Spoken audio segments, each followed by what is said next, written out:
Chapter 5:16. Everyone was dumbfounded by this sudden change. What had happened? Actually, everyone knew what had happened. They just didn't believe it. An injured Yanjiao warrior was holding a weapon. He had been planning to fight to the death with the Wuxia people, but now he felt that his opponent had disappeared. It wasn't that the person in front of him had disappeared. Instead, the person standing there was like a puppet that had lost its soul. His face was ashen, his eyes were empty, and his face was lifeless. He stood there like a stone, still maintaining the posture of listening. If it wasn't for the muscles on his face twitching rapidly, others might really think that this person had turned into a stone. This person was no longer a threat. The Yanjiao people didn't even want to attack. It was like encountering a fierce beast during a hunt. But as they fought, the fierce beast suddenly turned into a toothless little beast. They could kill it with a single stab. This feeling was too strange, so much so that for a moment, no one wanted to continue fighting. The pressure that had been pressing down on him all this while had disappeared along with the collapse of the formation.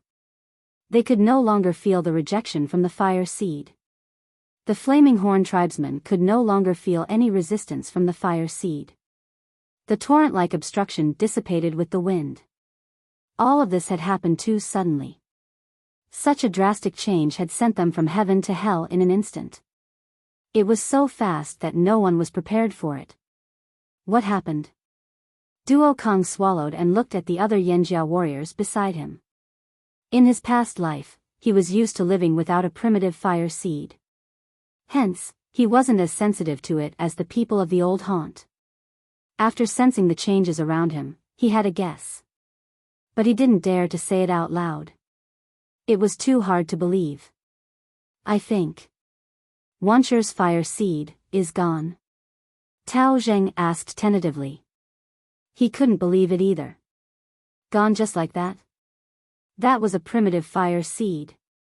It was known as the most powerful force in a tribe. A small tribe wasn't that powerful.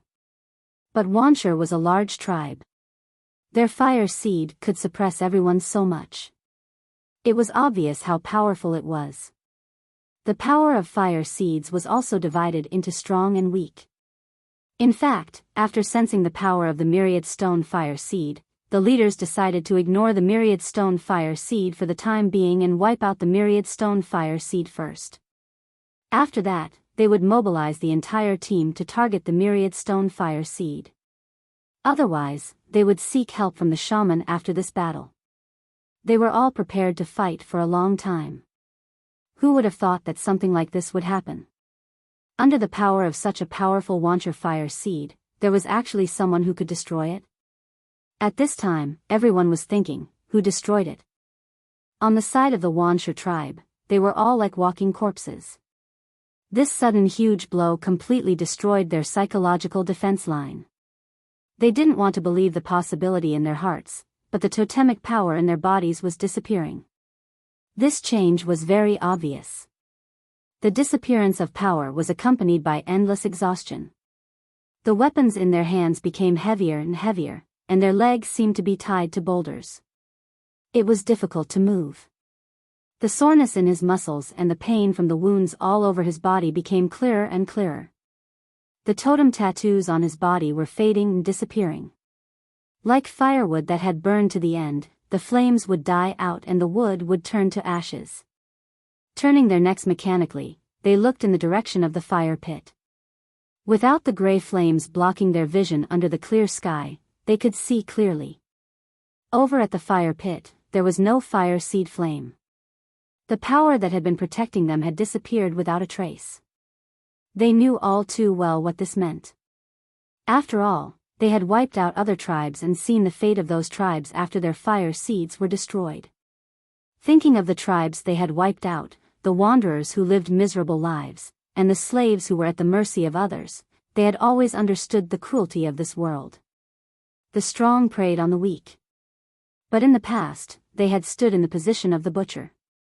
Now, they were meat under the butcher's knife. They were like birds without an umbrella, about to be bombarded by the cruel storm outside. Yangguang was warm at noon. But under this sky, everyone in the Wuxia tribe felt an unprecedented chill. This was a psychological chill that chilled them to the bone. It was much colder than a bucket of ice water in the middle of winter. But there was nothing they could do. They could only shiver with the cold invading their bodies. By the fire pit. The Wuxia shaman's lips moved. He wanted to say something, but no sound came out. It was as if someone had grabbed his throat. He could not make a sound. How could this be? How could this be? The Wuxia shaman kept thinking about this sentence. A person was squatting in the fire pit of Wuxia. A Yanjiao. At this moment, the person's hand was pressed against the center where the fire seed usually burned. The Wuxia shaman stared fixedly at the hand that was stuck there. His gaze seemed to penetrate the hand and see if there would be more gray flames under the palm. Rumble, a small stone rolled, making a soft sound. The hand in the fire pit moved. Xiao Xian stood up slowly. He raised his hand and looked at the fire pit. This fire pit was dead. From now on, there would be no more fire seeds burning. A figure rushed over. Xiao Xian did not stop him. He watched as the Wuxia shaman ran over. He could not stand properly and fell to his knees. Then he dug with his hands like a madman, trying to dig something out of the ground. Stone after stone was dug out. Below was ordinary stone soil. That was all. Impossible. Impossible. The Wuxia shaman's hands were bleeding. He screamed hysterically. Then he looked at Xiao Xian. His eyes were filled with hatred and madness, but also some fear. Then he seemed to have made a decision. He pulled out a metal dagger and jumped up to stab at Xiao Xian. Xiao Xian just looked at him calmly, then stretched out 2 fingers and pinched the dagger that was coming towards him. It was a simple action, but it brought the Wuxia shaman back to reality. He had lost his strength. If he still had his strength, even if he was not a powerful warrior, he would not be so weak. His opponent could pinch him with 2 fingers. The Wuxia shaman did not let go of the dagger. He tried to push it forward, but the dagger did not budge. It was as if there was a solid wall in front of him. He could not move forward. Looking up at Xiao Xian's eyes, he realized that there was a strange light in Xiao Xian's eyes. Although the Wuxia fire seed was gone, the shaman still had some senses. He could feel that Xiao Xian's power was different from Wuxia's, Yanjiao's, or any other tribes. Was that really the fire seed's power? Thinking of Xiao Xian's hopeless jump and slap, the shaman kept replaying the scene in his mind. That was not the power of a normal tribesman. Definitely not. Who are you? The shaman muttered. Xiao Xian did not speak. Who are you? Who are you? Ignoring the shaman's screams, Xiao Xian flicked his fingers and pushed the dagger away. You're asking me? How would I know? Xiao Xian knew what the shaman was asking, but Xiao Xian could not answer. The shaman had said that to destroy the Wuxia fire seed, he had to follow the instructions of the fire seed in his body. He might also need to gather totemic power and inheritance power. However, at that moment, the power in his body was not Yanjiao's fire seed, but that strange power. Ever since he came to this world, Xiao Xian had never figured out what that power was. Why was he brought here? But later, he learned that the power was related to the fire seed. It was not just Yanjiao's fire seed, but also the fire seeds of other tribes. Xiao Xian looked the same as the other children in the tribe, but his awakening was different. Xiao Xian once brought back the stone given by the crocodile of the drumming tribe, but it turned out to be a water moon stone. It was said that only the drumming tribe could produce this kind of stone. Xiao Xian once went to the rain tribe. It was said that the ritual of praying for rain, which had not succeeded for thousands of years, succeeded. All of this was related to the power that brought him here. What kind of power was it? Xiao Xian could not tell. Turning around, Xiao Xian walked towards the direction of the tribe. There was no need to continue this battle. The Wuxia people gradually came to their senses.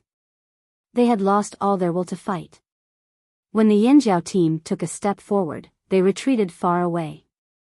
Some people screamed in fear and ran away. This was like a signal. More and more people ran away from the opposing sides.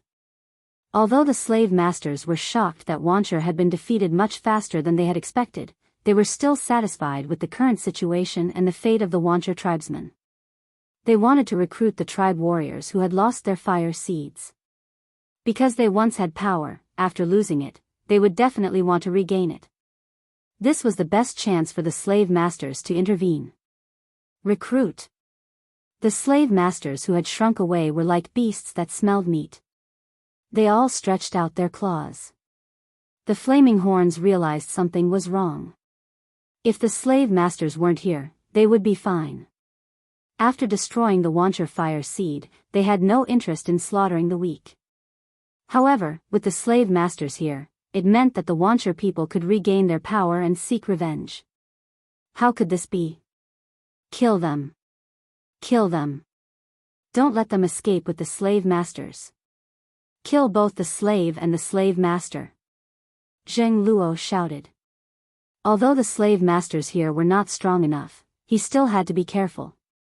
The three team leaders led some Yanjiao warriors to continue the chase.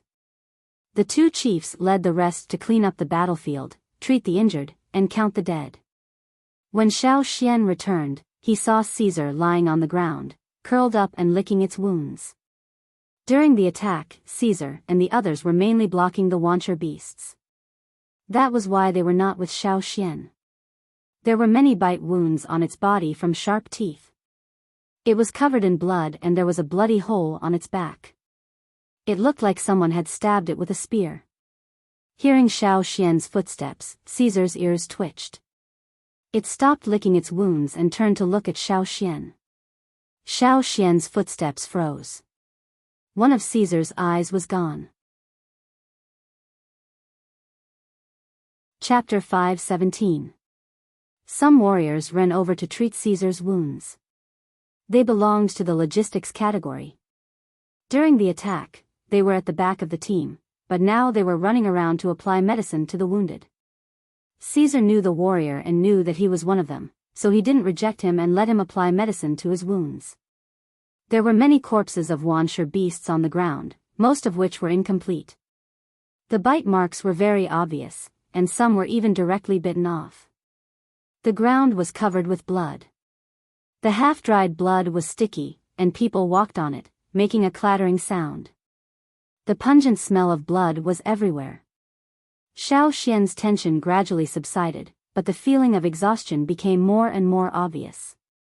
The strength in his body was almost drained. He walked to Caesar and raised his hand to wipe off the blood flowing from its eyes. There were also scratches around its eyes. After checking Caesar's wounds, Xiao Xian patted it. "It's good that you're still alive." After that, Xiao Xian ignored the sticky blood on the ground and sat down directly, looking around at the battlefield. The paramedics with medicine were rescuing the wounded. Those who were seriously injured could survive as long as they could hold on.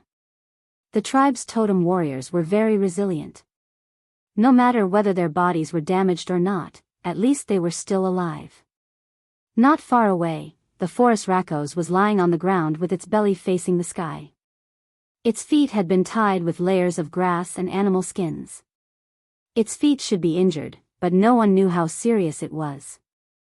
There were many bleeding wounds on its body, and a paramedic was applying medicine to it. Generally speaking, the other beasts' injuries were different, but not much better than Caesar's. After all, facing the desperate attacks of the Wanchur beasts, even if they were ferocious beasts, they couldn't stay intact. However, these ferocious beasts' resilience was not worse than that of the tribe's warriors. Caesar's wounds were so serious that it would only take a few days to recover. But its eyes couldn't recover. He raised his hand and patted Caesar's blood-stained hair again. "You did well." Caesar gently nudged Xiao Xian with his nose and then continued to rest on the ground. While Xiao Xian was observing the battlefield, the person who was applying medicine to Caesar glanced at Xiao Xian from time to time, then applied medicine to Caesar and then looked at Xiao Xian. That warrior was curious. I heard that Wancher's fire seed was extinguished by an elder. How did the elder die? Unfortunately, at that time, because of the gray flames, they were far away from the fire pit and could not see the situation over there. They could only feel that the gray flames enveloping them were collapsing one after another. When it was almost dusk, the 3 leaders returned with their men. They chased them for a long time until they could no longer catch up with the slave masters. Only then did they return. In the Wancher tribe, other than the Yinjiao people, there were only some prisoners of war that the Wancher tribe had captured. There were no other Wancher people alive. Now that the Wancher tribe was destroyed, the prisoners of war could not find a place to go. Ao Fong and the others who wanted to leave could leave. Those who did not could stay and live here like the other wanderers around Yinjiao. Of course, they had to work for it. But if they were found to have bad intentions, they could not blame the sword for being merciless. The children and women of the Wancher tribe had been sent away. This was done when they were preparing for war. When we chased them, we found an underground cave. The women and children of the Wancher tribe should have been there. But when we found it, there were no living people there. There were some old people's corpses in the cave. They were killed, but there were no women or children. Oh, there were also some slaves' corpses. The Wancher people should have been taken away by the slave masters, Gigu said to the 2 leaders. In a defeated tribe, the survivors would become prisoners of war. In the hands of the slave masters, they would definitely become slaves. Once they became slaves, it would be difficult to escape. The Wancher tribesmen without totemic power tried to escape from the flaming horns, but only a few succeeded. This was due to the difference in strength and speed. The slave masters could only snatch a few of them away. The smarter slave masters had already robbed the Wancher tribesmen of their treasures. The Wancher tribe was history now. The Wancher leader, Fu Wu, had committed suicide. After the fire seed was extinguished, he stabbed himself and died. The Wancher shaman fell in the fire pit. When Xiao Xian turned to leave, he spat out blood and died. Using the fire seed's power had used up too much of his energy. If the Wancher fire seed was still there, he might have had a chance to breathe. But now that it was extinguished, he was like a lamp without oil. There was no way to live. Ao and Zheng Luo quietly listened to the reports of the 3 team leaders who had just returned and thought to themselves. Today, the Wancher fire seed was extinguished. Those who were lucky enough to escape from the Yinjiao would become wanderers or slaves. If it was the Yinjiao. Bah! How could Yinjiao become like Wancher? Perhaps the disappearance of the primitive fire seed is a good thing. Ao sighed. This was the first time they had experienced a war like this. The first time they saw the destruction of a tribe's fire seed with their own eyes. The change in the primitive fire seed's form could prevent the fire seed from weakening. It could also prevent the possibility of being wiped out. The human race's situation was still developing in a good direction. Perhaps in the near future, all the tribes here would change. The primitive fire seed would become history, just like the other side of the sea. In the forest, the shaman and the others were still in a daze when they returned to the tribe.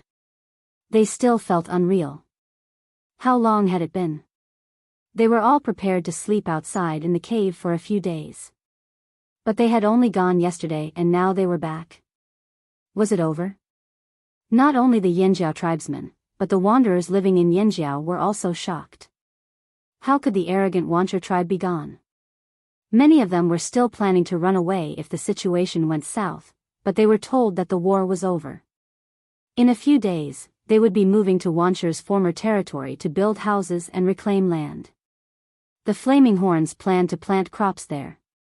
Mourning the dead, comforting the wounded, taking over Wancher's land, resettling the wanderers, planning the land outside the forest. Yinjiao was very busy. Yinjiao took over all of Wancher's belongings. After robbing for so many years, they had stockpiled a lot of things. But now, they were all Yinjiao's. Without the threat of Wancher, they would naturally expand their territory. Although the forest was big, it wasn't suitable for large-scale farming and breeding. There were too many beasts and they couldn't defend against all of them. Outside the forest, however, it was much more convenient. While Yanjiao was busy, the news of Wanchu's destruction spread to all the tribes. When the chief of the Mang tribe heard the news, his first reaction was disbelief. But he received news that the slave masters had been driven out of Wanchu's territory and went to other places. Some people went to Wanchu's territory and found that the people living there were all Yanjiao people. Everything he heard proved the credibility of the news. Really? Huang Yi still couldn't accept it. How long had it been? How long had it been since they came back from Yanjiao? Yanjiao said, "If you can do it, you can do it. If you can't, I'll do it." Did they really kill them? It was unbelievable. Losing the war was fine, but as long as their fire seed was not extinguished, they had a chance to turn things around. 10 years, 100 years, 1,000 years. As long as their fire seed was still there, there was hope. But there were many kinds of defeat. Wanchu was not only defeated, but their fire seed was also extinguished. It was the most complete kind of defeat. There was no chance for them to make a comeback. Thinking of this, the chief of the Mang tribe and the shaman both felt a chill in their hearts. Yanjiao really did it. How long did it take them to attack Wanchu? "Why is there no news at all?" asked the chief of the Mang tribe. Since Yanjiao's fire seed became abnormal, they had sent people there. Once the war started, the people who were watching them would definitely send news. They should have a general understanding of the situation there.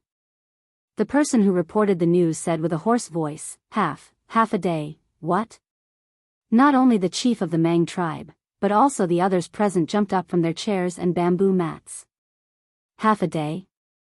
The chief of the Mang tribe wanted to dig his ears again to prevent himself from hallucinating. Yes, that's what the people watching them said. The person who reported the news nodded heavily.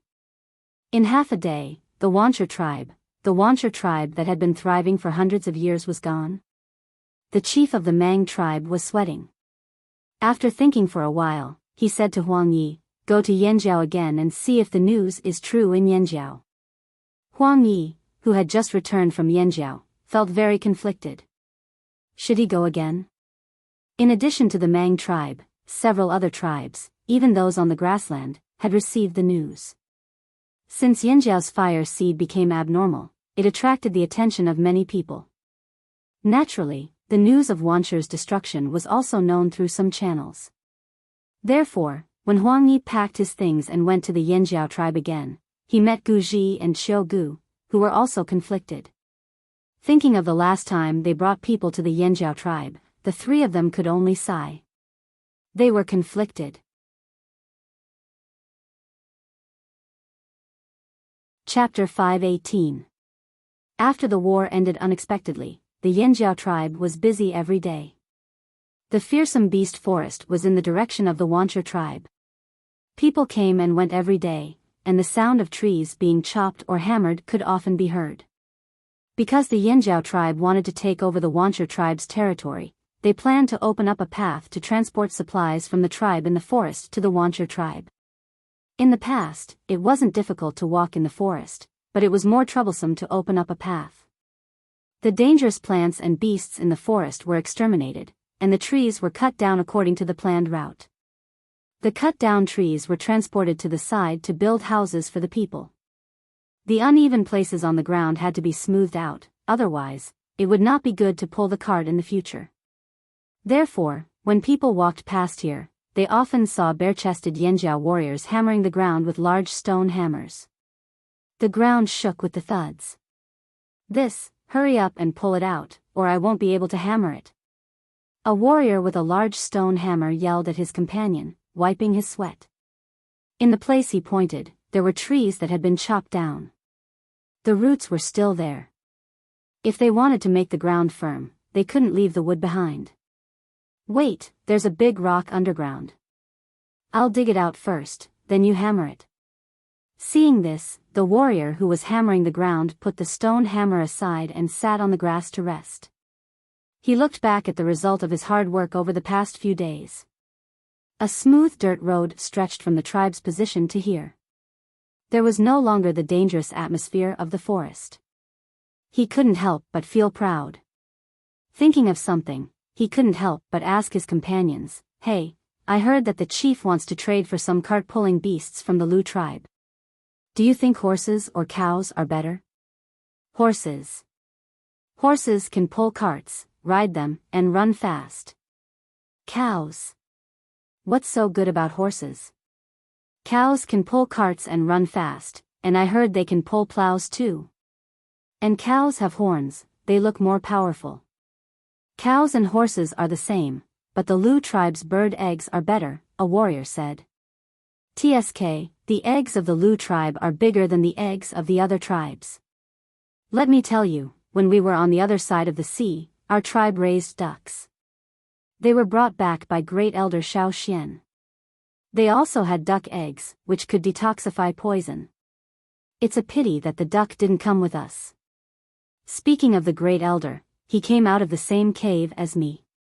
Ku recalled a long time ago, before they came to the old haunt and awakened their totemic power, they lived in a cave at the foot of the mountain. Hearing Ku's words, the others stopped bragging and gathered around to look around. Seeing that no one else was near, they lowered their voices and asked Ku, "Hey, brother, tell us about the Great Elder back then. Was he very powerful?" Back then, Ku recalled the thin and small figure in his memory. No one would believe that the person back then had grown to such an extent. At this moment, the first elder that these people were talking about was frowning and biting the end of his pen. "How do I write it? How do you want me to write it?" Xiao Xian looked at the empty animal skin scroll. He had bites on the wooden handle of the brush, leaving bite marks on it. Xiao Xian didn't have this habit before, but these days he was forced to bite the pen because of the task assigned by the shaman. In half a day, the shaman destroyed the fire seed of the Wuxia tribe. This surprised and delighted the shaman. As the first large-scale victory in 1,000 years, it must be recorded and passed down to future generations. This was a shining point in Yanjiao's history. It couldn't be missed. And to record this significant historical event, how to extinguish the fire seed was a very important part. The shaman couldn't write this part, so Xiao Xian had to write it himself. But here came the problem. Xiao Xian couldn't write it. How to extinguish the fire seed was almost an instinctive reaction, like a dream. After the fire was extinguished, he recovered and rested, but the process of extinguishing the fire was a little vague. Now, no matter how hard Xiao Xian tried to recall, it was difficult for him to remember the key parts. First of all. Second, what Xiao Xian wrote down was to be passed down to future generations of Yanjiao, so he had to be careful. Words and sentences had to be carefully chosen. Otherwise, the future generations of Yanjiao would be affected. As the Great Elder, he had to have the momentum and dignity of the Great Elder. According to the habits of the ancestors, the animal skin scrolls that recorded important events were all written concisely and clearly, with the key points highlighted. They also had special idiomatic sentences.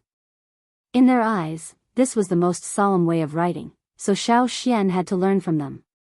However, Xiao Xian's habit of using words was obviously different from others. With a long sigh, Xiao Xian looked sideways at Guizhe on the other side of the table. As the successor of the shaman, Guizhe was also given a task and had to write a lot of things. Looking at the 3 animal skin scrolls next to him, Xiao Xian didn't even need a draft. Noticing Xiao Xian's gaze, Guizhe raised his head and looked at Xiao Xian in confusion. "Cough, Guizhe, lend me your animal skin scrolls to copy, for reference," Xiao Xian said. Guizhe didn't expect Xiao Xian to ask this question. Generally speaking, whether it was the shaman or the successor of the shaman, the animal skin scrolls they wrote couldn't be casually shown to others, because most of what they wrote contained some of the tribe's secrets. Even most of the people in the tribe didn't know about it. However, Xiao Xian, as the great elder of the tribe, was qualified to look at the animal skin scrolls. Moreover, it seemed that there was nothing he didn't know about what was written. Guizhe hesitated for a moment, then handed the 3 animal skin scrolls next to him to Xiao Xian. She didn't understand. It was just an animal skin scroll, why did he have to be so hesitant?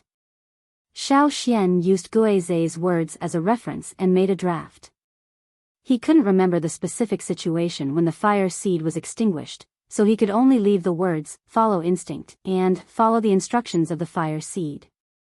This was the universal sentence on the animal skin scroll, so it couldn't be wrong. As for the specifics, he could only add them when he remembered. Coming out of the shaman's house, Xiao Xian looked at the sun in the sky. It should be sunny these days, which would be very convenient for the tribe to carry out their plans. In 2 days, the road from the tribe to the forest should be ready. When he returned home, Caesar was lying outside, grinding his teeth on a piece of animal bone. In the battle with the Wuxia tribe, Caesar lost an eye, but it had a strong recovery ability. As a branded ferocious beast, it also had the power of the Yinjiao's totem, but it couldn't merge with the fire seed. With the power of the totem, it could naturally recover faster. In the Battle of Wuxia, it killed the most Wuxia beasts in the tribe. Caesar was more seriously injured than the others, but in terms of recovery ability, it was better than the others. When Caesar was able to hunt in the forest, the 2 beasts in the young Guang's house were still resting. The forest Rakos was still lying on its back because of its foot injury. When they came back from the Wuxia tribe, it was Guang who carried it back. According to the tribe's secret engraving technique, the descendants of the ferocious beasts in the tribe would become ordinary beasts again. The influence of the engraving technique would only exist in their generation. In the future, the tribe would choose the best ones from their descendants to engrave. Because of Caesar's eye injury, Xiao Xian made an eye patch with animal skin to prevent the wound from rubbing dust and stones or getting infected by branches in the forest. At first, Caesar wasn't used to it and always wanted to scratch it with its claws. Now it was much better. Sometimes when it went out to hunt, it would rub off the eye patch. Old Ku would replace it with a spare one and make a few more. The wound was almost healed, but Caesar's right eye was gone and couldn't recover. In the future, Caesar could only see with one eye, which might affect its hunting. Recently, it spent more time hunting, so it was getting used to it. Old friend, it's okay if you can't catch any prey. I'll take care of you. Xiao Xian checked Caesar's recovery and made sure there was no more infection. Then he entered the house. Xian, the people of the Lu tribe came to see you, said old Ku, who was working on a stone tool. The Lu tribe? Yanjiao? Yes, that's him. When they heard the news of Wuxia's destruction, the people of the Lu tribe all cheered. That scourge was finally gone. Now, the people of the Lu tribe came to Yanjiao eagerly. The Wuxia tribe was leveled. Houses, animal pens and fields were rebuilt on the ground. The people of the Lu tribe also gave free guidance to the people who built the animal pens. They taught them how to make the construction more convenient and the animals they raised would be better. Xiao Xian guessed that Yanjiao wanted to discuss with him about raising young beasts. Now that the tribe's territory had expanded, new animal pens were built one by one. Naturally, there was more demand. A few days ago, when the people of the Lu tribe came, they mentioned that Yanjiao was very willing to make a deal with Yanjiao. Destroying the Wuxia tribe in half a day was indeed a shocking thing. The name of the Flaming Horn tribe had also spread out. The major tribes in the central region would definitely be more vigilant now. However, they didn't dare to offend the Flaming Horn tribe. Otherwise, they wouldn't have tolerated the Wuxia tribe for hundreds of years without fighting. If they thought too much, they would think too much and worry too much, which would only make them hesitant. He just didn't know how many tribes would send people over this time. Xiao Xian looked around but didn't see Yanjiao. He heard that Yanjiao went outside the forest to guide the construction of animal pens. He would probably come back later. Xiao Xian wasn't in a hurry. He turned around and went to the Wanderers' area. The Wanderers had been living on the edge of the forest for 2 years. After all, they weren't Yanjiao people and didn't have much power. They were still afraid of this forest. Even if there were Yanjiao warriors patrolling, compared to the outside of the forest, they preferred the latter. So this time, when Yanjiao was expanding their territory, they were anxious to move there. When he arrived at the wanderers' area, the people here were also busy. Some wanderers went out to build houses. They still had to build their own houses, but they had to follow Yanjiao's rules and couldn't build randomly.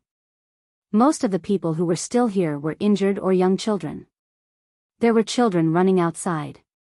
Only in Yanjiao's wanderers' area could they have such a chance.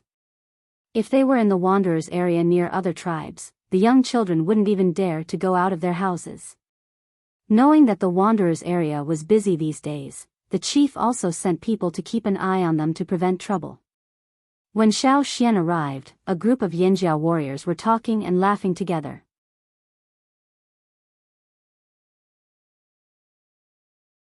Chapter 5:19. As soon as they saw Xiao Xian, the group of people who were chatting and laughing immediately stood up straight. Although Xiao Xian was about the same age as them, and even younger than many of them, everyone in the Yanjiao tribe was in awe of this great elder. Especially after the Battle of Wanshi, Xiao Xian's status was almost higher than the two chiefs. The group of people who were guarding here was to prevent the wanderers from causing trouble. If they found any trouble, they would stop them. If not, they would just chat on the side. They didn't expect to meet Xiao Xian here. At this time, the mood of this group of people was like a student who was absent-minded in class and suddenly found the principal standing behind him. Maybe the people who were guarding here weren't asked to do anything, but they were really relaxed at this moment.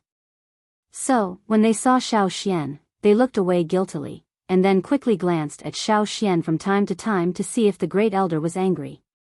Originally, Xiao Xian planned to pass by here to check on the farmlands and animal pens in the tribe. But when he passed by, he stopped and walked towards the wanderers' area. Here he comes. Here he comes. The warriors who were guarding here felt nervous and looked down. When they looked up, they quickly looked at each other. The great elder's expression didn't look good.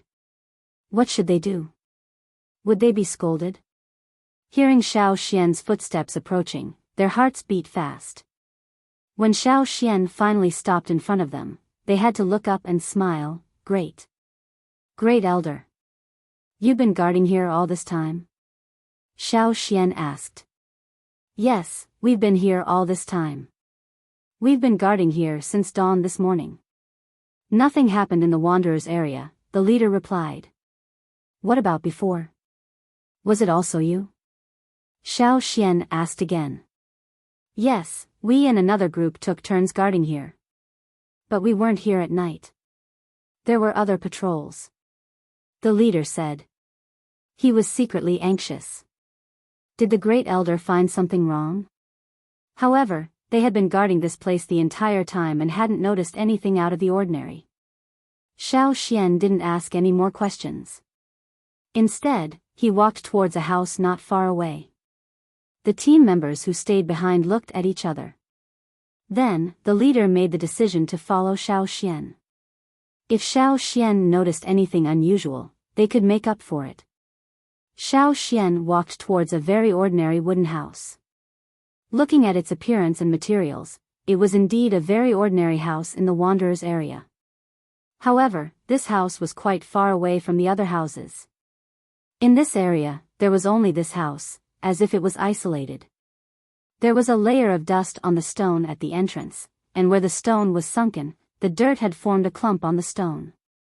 It was obvious that no one had sat on it for a long time. This house was the place where Xiao Xian had found the longevity leaf that recorded the knot divination technique. Since then, no one had come to this house. When the outsiders were discovered, the wanderers were told that there were defectors. The other people who lived in the wanderers' area were anxious to separate from this house. They were afraid of being misunderstood. They were afraid of being suspected of being involved with the defectors and being driven out. Because Xiao Xian had told the patrols to pay attention to the surroundings, there were often some patrolling soldiers walking around. Now, the wanderers who lived in the surrounding area had moved away, as if they were avoiding the plague. Therefore, this isolated situation appeared. Xiao Xian didn't go in immediately. He walked around the outside of the house, and then stopped at the window. There were some subtle scratches on the window frame. If one didn't pay attention, it would be difficult to notice.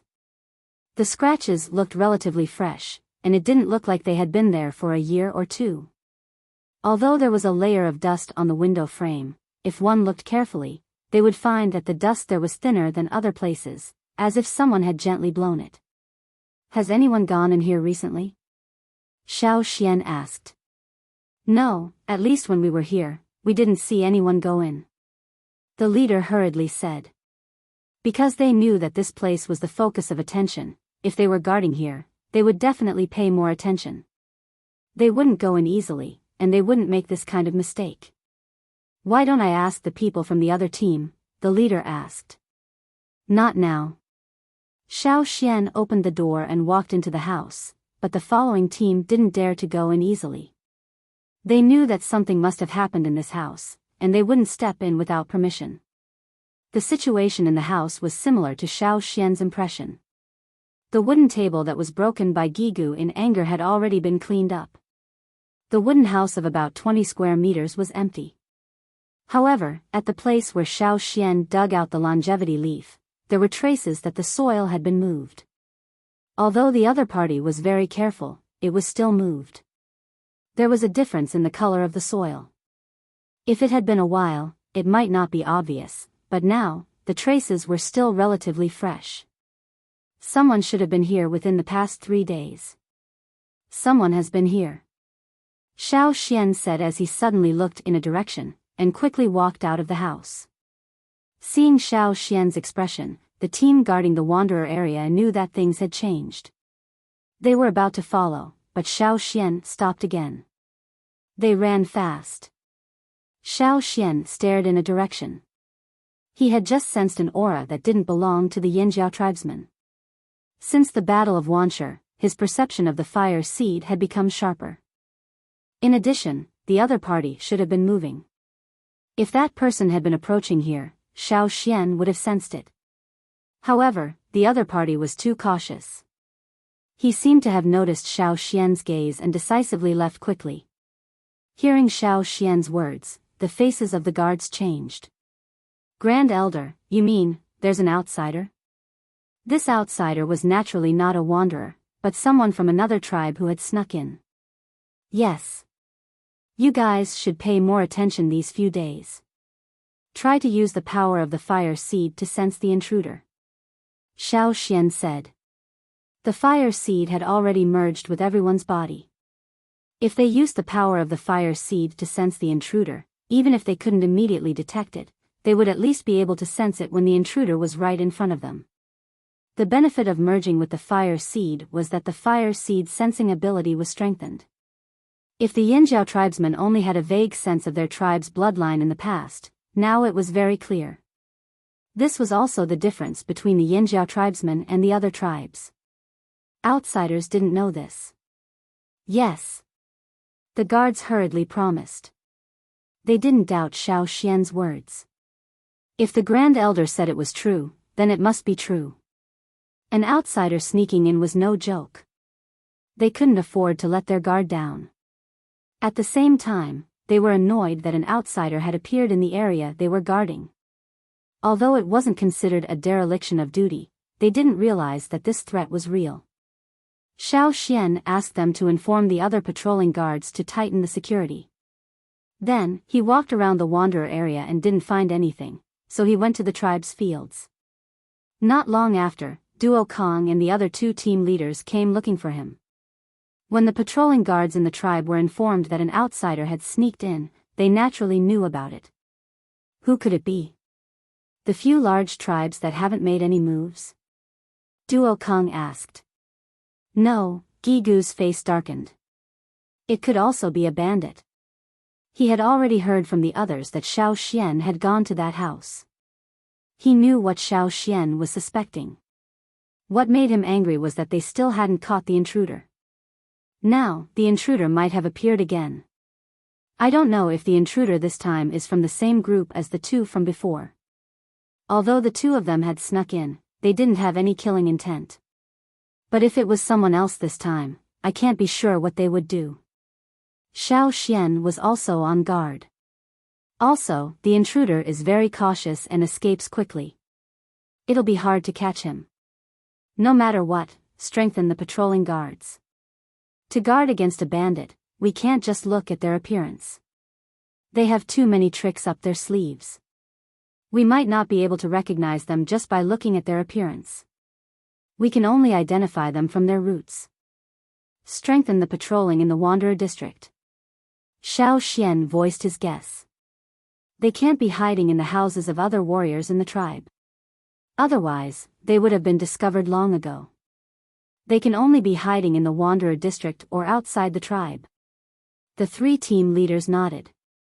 Identification at the level of the fire seed was the most accurate. The infiltration of an outsider made the Yanjiao warriors, who had become complacent after destroying the Wuxia tribe, finally calm down. It was just the Wuxia tribe. In this world, there were many people stronger and more difficult to deal with than the Wuxia tribe. The bandits were one of them. As an alternative group, the robbers were indeed mysterious and gave people headaches. Even the Mang tribe and the 8 Limbs tribe had been infiltrated by the robbers, and more than once. Until now, they had not been caught. One could imagine how cunning they were. Moreover, Xiao Xian wanted to find the person who had snuck into Yanjiao and hid the longevity leaf in the house. He wanted to ask them where they found the longevity leaf. The knot divination recorded on the longevity leaf was passed down from the E tribe. Xiao Xian had confirmed this on the other side of the sea. It was also certain that the E tribe had brought the longevity leaf here 1,000 years ago. Then, from whom did the bandits steal the longevity leaf?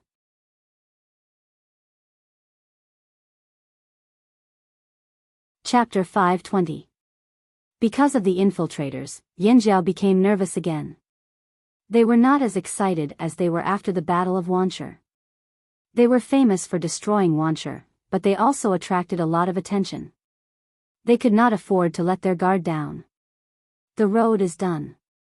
Someone pulled the cart over today. It looks good. We've built 10 animal pens outside. Do we need to build more? The fields have been demarcated.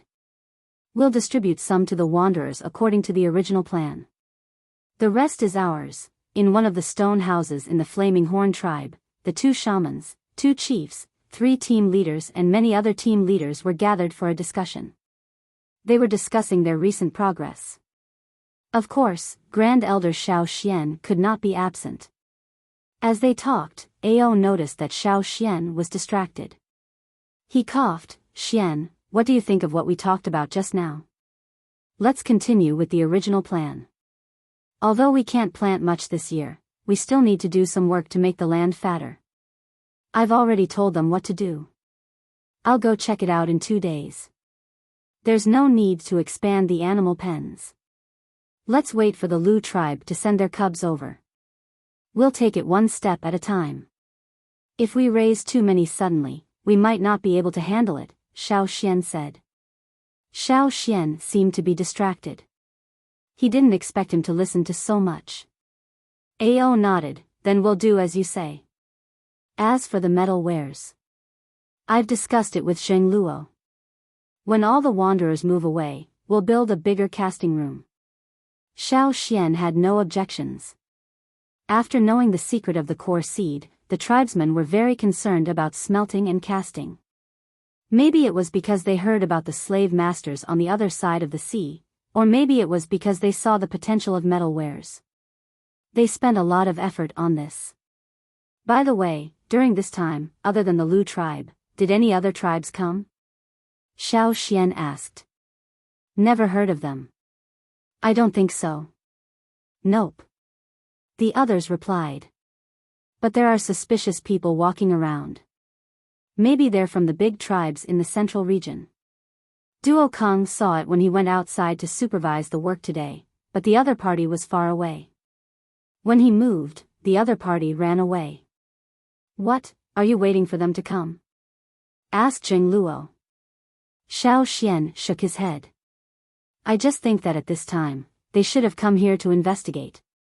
However, since they haven't appeared yet, perhaps they have other plans, or perhaps they are waiting. Wait for what? Ao asked. Maybe he wants to wait for more people to come together, Xiao Xian speculated. The people in the room looked at each other and smiled. Being able to make those tribes fear them proved that Yanjiao's position in those people's hearts had indeed risen. This made them very proud, but when they thought of the possible predicament they might face, they immediately calmed down. In any case, no matter how big the challenge was, they would face it head-on. If the people from the Hui tribe come, let me know. Xiao Xian said. Okay, if I see anyone from the Hui tribe, I'll send someone to find you. Ao knew why Xiao Xian called the people from the Hui tribe back, so he immediately agreed. 2 days later, as Xiao Xian had guessed, people from several tribes came together. The leaders of the Mang tribe, Eight Limbs tribe, and Feather tribe were the same 3 people as last time. However, this time, the Thousand Masks tribe, Tian Shan tribe, and Longboat tribe were with them. The Hui tribe did not come with them. They arrived one step behind, but not far from each other.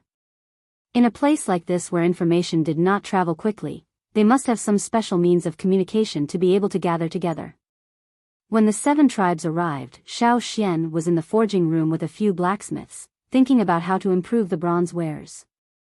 Although they knew some theoretical methods, there were always some mistakes in the implementation. There were not many weapons that were up to standard, let alone good or even high-quality ones.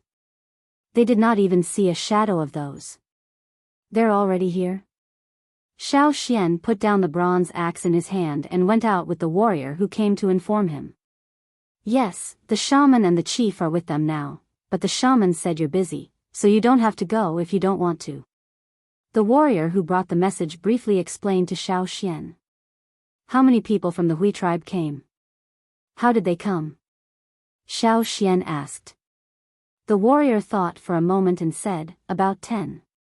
They should have flown here on eagles. I saw 3 giant eagles.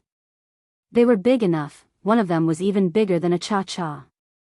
Who's the leader? A man called He-Shi. He-Shi, Xiao Xian remembered. When they went to the desert, He-Shi was with the Hui tribe. As an elder, He-Shi helped Xiao Xian several times during the desert trip. It was better than the other tribes who ignored him. After getting a general idea, Xiao Xian knew what was going on. The other tribes felt that they did not have a good relationship with Yanjiao before. This time, they came together with confidence. However, this time, they seemed to have lowered their stance. It might not be because of Yanjiao's destruction of Wanshi. Perhaps, their ultimate goal was still the fire seed. This was the key reason why they were forced to lower their stance. In comparison, the relationship between the Hui tribe and Yanjiao was not so bad, so they did not feel much psychological pressure. Xiao Xian waited for the other side to finish talking before he went over. The people from the 7 tribes were arranged to stay in some newly built houses outside the forest. They were not allowed to get close to the other tribes in the forest.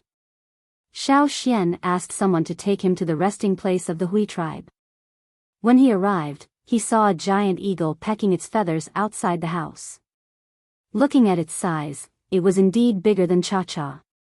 However, Xiao Xian felt that this eagle was somewhat familiar. When Xiao Xian looked over, the eagle also sensed it. It turned its head to look at Xiao Xian. Obviously, it still remembered Xiao Xian. Its first reaction was to bristle. Its neck became thicker because of the bristling feathers. It even screamed at Xiao Xian.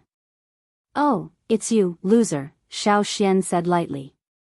This sentence made the eagle even angrier. Its eyes flashed sharply. Standing on the ground, its claws scratched the hard ground like it was tofu, leaving a few deep marks. What's the rush? The truth is the truth, right? Shan Dao? Xiao Xian continued. This eagle was the one he had met when he went to the grassland to pick up wanderers. He had fought with the traveling team of the Dishan tribe at a trading rest place. At that time, this eagle had been badly beaten by Cha-Cha. Therefore, Xiao Xian was right to call it a loser. At that time, this eagle was not so big. It was about the same size as Cha-Cha. Now, it had changed so much. This was not the result of natural growth. It must have gone to the Eagle Mountain, so it changed. The people of the Hui tribe in the house heard the cry and quickly came out. Some of them knew Xiao Xian, such as the one who fed Shan Dao. It's Xiao Xian, the great elder. Gula said with a smile. Today, he asked the other Yanjiao people about Xiao Xian. Only then did he know that Xiao Xian had become the great elder of the whole Yanjiao tribe. Moreover, judging from the expressions of the Yanjiao warriors when they talked about Xiao Xian, it was definitely not because of connections. Oh, it's Gula. Xiao Xian also recognized the leader of the Hui tribe's trading team. Great elder Xiao Xian, what brings you here at this time? Gula was very happy to see Xiao Xian. It was rare to see someone he knew, so he wanted to talk with him. He also wanted to know more, but he began to feel uneasy when he thought of something. I heard that Cha-Cha went to the Hui tribe 2 years ago and left with several eagles of your tribe. Is that true? Xiao Xian asked directly. It really came. Gu La's eyes flashed with worry. He nodded and said, yes, they went to Eagle Mountain together. Some of the giant mountain eagles living in our tribe's territory are about to go to Eagle Mountain, but... Seeing Xiao Xian staring at him and waiting for him to continue, Gula paused and continued, the one from your tribe went in and didn't come out. It went into Eagle Mountain and didn't come out? Xiao Xian asked. Gula nodded. That's what Shan Dao and the others told us. According to the rules of the giant mountain eagles, only those who came out after entering Eagle Mountain would be considered successful. If they failed, they would die. Xiao Xian had heard this before. Everyone in the Hui tribe knew this, so they didn't dare to say it out loud. Other than Cha-Cha, the rest of the eagles that went to Eagle Mountain returned. How could the Yanjiao people not have any ideas? Xiao Xian was silent for a while. He asked Shan Dao a few questions and asked Gula to translate. He could understand Cha-Cha's actions and cries, but he didn't know what the eagle was trying to say. Xiao Xian wanted to ask about the details of their trip to Eagle Mountain, but this seemed to touch on the eagle's secret. Shan Dao avoided talking about it, and even Gula didn't know.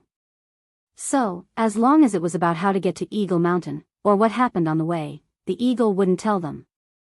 Since he couldn't get an answer, Xiao Xian could only change the question. When Cha-Cha arrived at Eagle Mountain, how was he? Xiao Xian asked.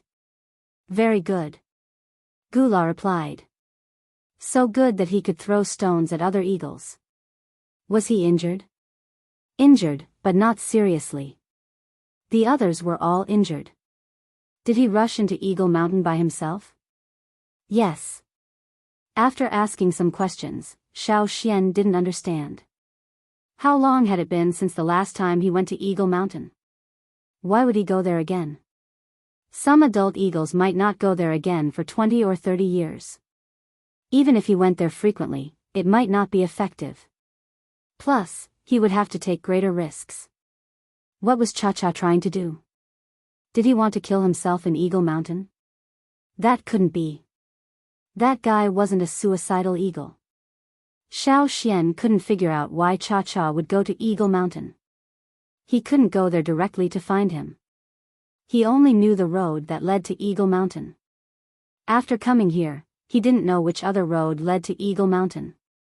After thanking Gula, Xiao Xian didn't stay any longer. He thought about it as he walked towards the newly cultivated fields. As he walked, Xiao Xian stopped in his tracks. He felt two familiar auras. They were not from the Flaming Horns, nor were they from any of the tribes that came here.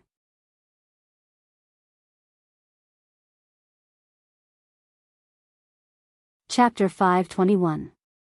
When Xiao Xian came here to find the tribesmen, people from other tribes were watching this place. The place where they were settled was not far away, so if there was any movement, the others would know. When Xiao Xian came here, people from other tribes naturally saw him too. Seeing Xiao Xian suddenly turn and walk in that direction, people's eyes suddenly became meaningful. The Eight Limbs tribe was so scheming. Young people at this age definitely had little resistance to beautiful girls. The Grand Elder of the Flaming Horn tribe would not be spared either. In that direction was the house where the Eight Limbs tribe was settled. Outside the house, Sue of the Eight Limbs tribe was sitting on a white-haired spider, combing the spider's hair with a fishbone comb in her hand. Sue was one of the more powerful people in the Eight Limbs tribe. Not to mention the Eight Limbs tribe, there were also many young people from other tribes who were pursuing her. Chiao Gu, who led the team from the Eight Limbs tribe this time, was also happy to see this situation. He thought to himself, good, if that guy is interested in Sue, maybe we can learn more about Yanjiao's secrets through him. How could he have overlooked this?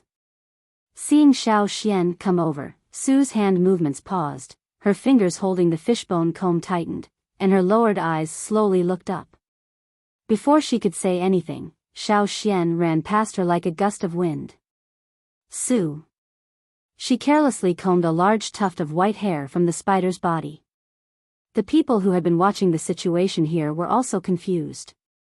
What happened to the head elder of Yanjiao tribe? Xiao Xian didn't pay attention to what others were thinking at all. He just locked on the two breaths. Different from the breaths he encountered a few days ago, these two people should be the ones who had sneaked into the tribe and buried the longevity leaf. It was rare to find these two people, so Xiao Xian definitely wouldn't let go of this opportunity. Maybe they felt Xiao Xian's approach. The two people planned to run away quickly. Want to escape? Xiao Xian's knees slightly bent, like a taut bowstring trembling slightly. He sped up again and ran away with a whoosh, leaving only a faint shadow for the people behind. The people of the 7 tribes looked at Xiao Xian's sudden crazy behavior in confusion. What's wrong with him? Someone asked. Who knows, maybe he's in a hurry to eat meat. I heard that Yanjiao people love meat. They love meat, but they don't lack it. Anyway, Yanjiao is a big tribe now. Even if they are in a hurry to eat meat, they shouldn't be in such a hurry. Who knows, after all, Yanjiao's was rude and rude and rude, they had never been able to tear their images' names' impression. From the Yanjiao people. SSS to follow him.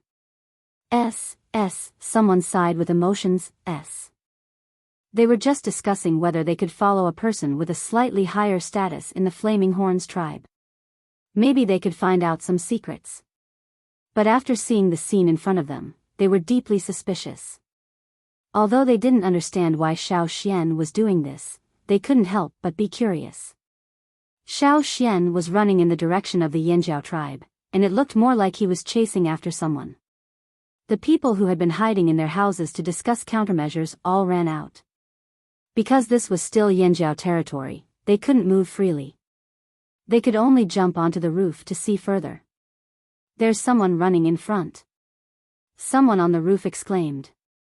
In front of Xiao Xian, there were 2 figures running so fast that they couldn't see their faces clearly.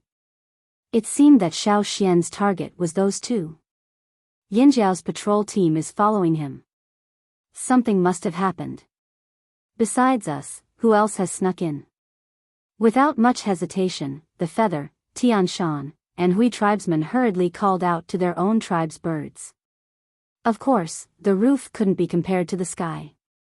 Moreover, they couldn't run around on land, so how could the Yanjiao control them in the air? Yanjiao only had 1 bird now, and the more threatening eagle was long gone. They had nothing to fear now. Let me up. Someone from the Longbow tribe ran towards the Feather tribe, but was kicked away by the Feather tribesmen. Get lost, go find the Tian Shan and Hui tribes. Their eagles are bigger.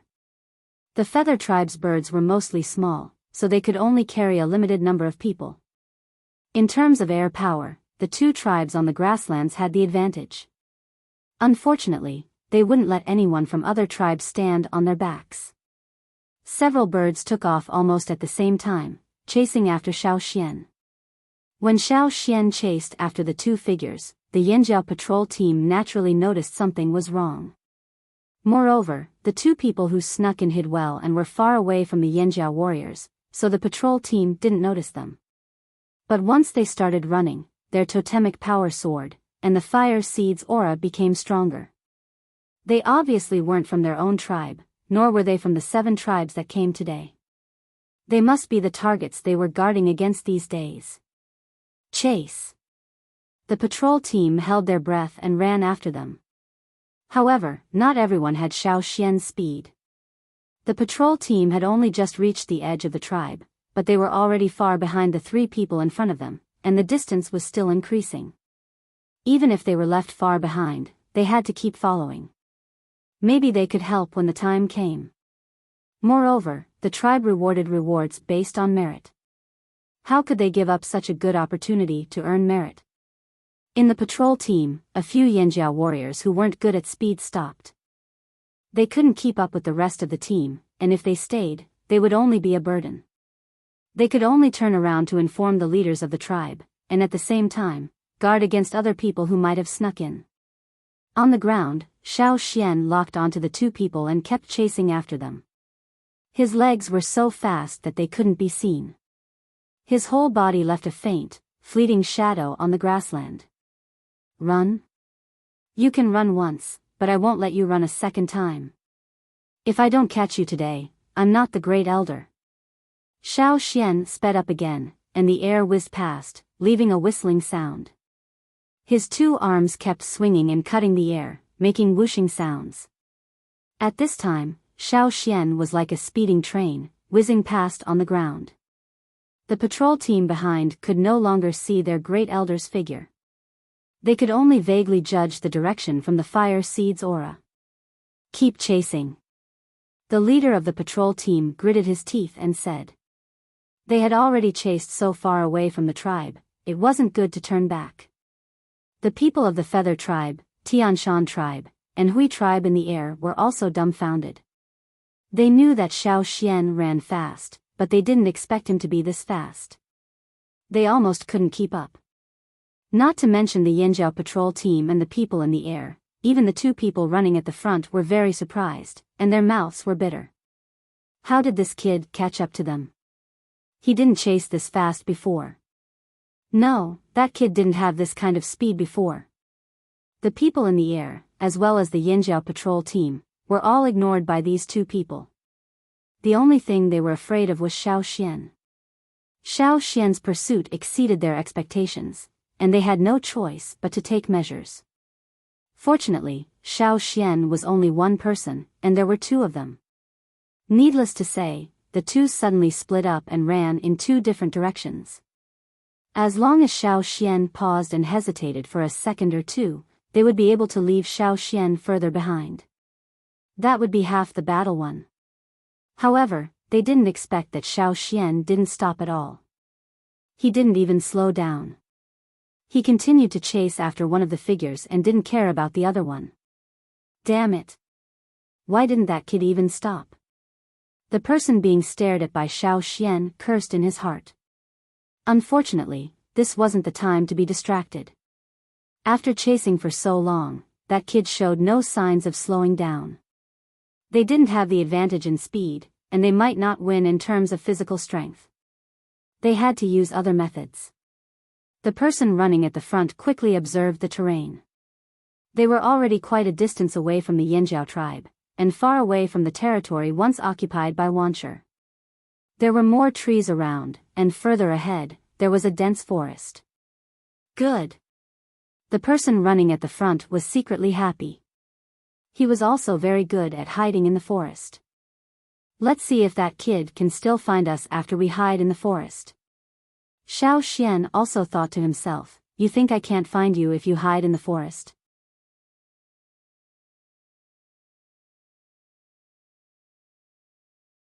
Chapter 522. Although the forest ahead was quite dense, it was still very different from the fearsome beast forest. There were many trees in the forest, but they weren't very big. There were very few ancient trees that were hundreds of years old. This place was deserted, but it didn't mean that no one came here. Sometimes, some teams that were on a trade trip would enter this forest. There were no fearsome beasts, only some small animals that were active. After the person in front rushed into the forest, he began to quickly look for the best hiding spot. His running route was also strange and varied, twisting and turning in the forest. His line of sight was blocked by the leaves, so he couldn't see the person in front. Xiao Xian could only hear the rustling of leaves and branches. Seeing the other person's movements in the forest, Xiao Xian knew that he was an experienced person who knew how to run quickly in the forest with the least noise. Some of the sounds in front might not have been accidentally made by the other person. It was very likely that they had deliberately made it. He couldn't judge by the sound alone. Those were all interference methods used by the other person. Xiao Xian kept a close eye on the other person's fire seed. However, as he chased, the other person's fire seed suddenly disappeared. Strange. Xiao Xian slowed down his footsteps, then slowly moved forward.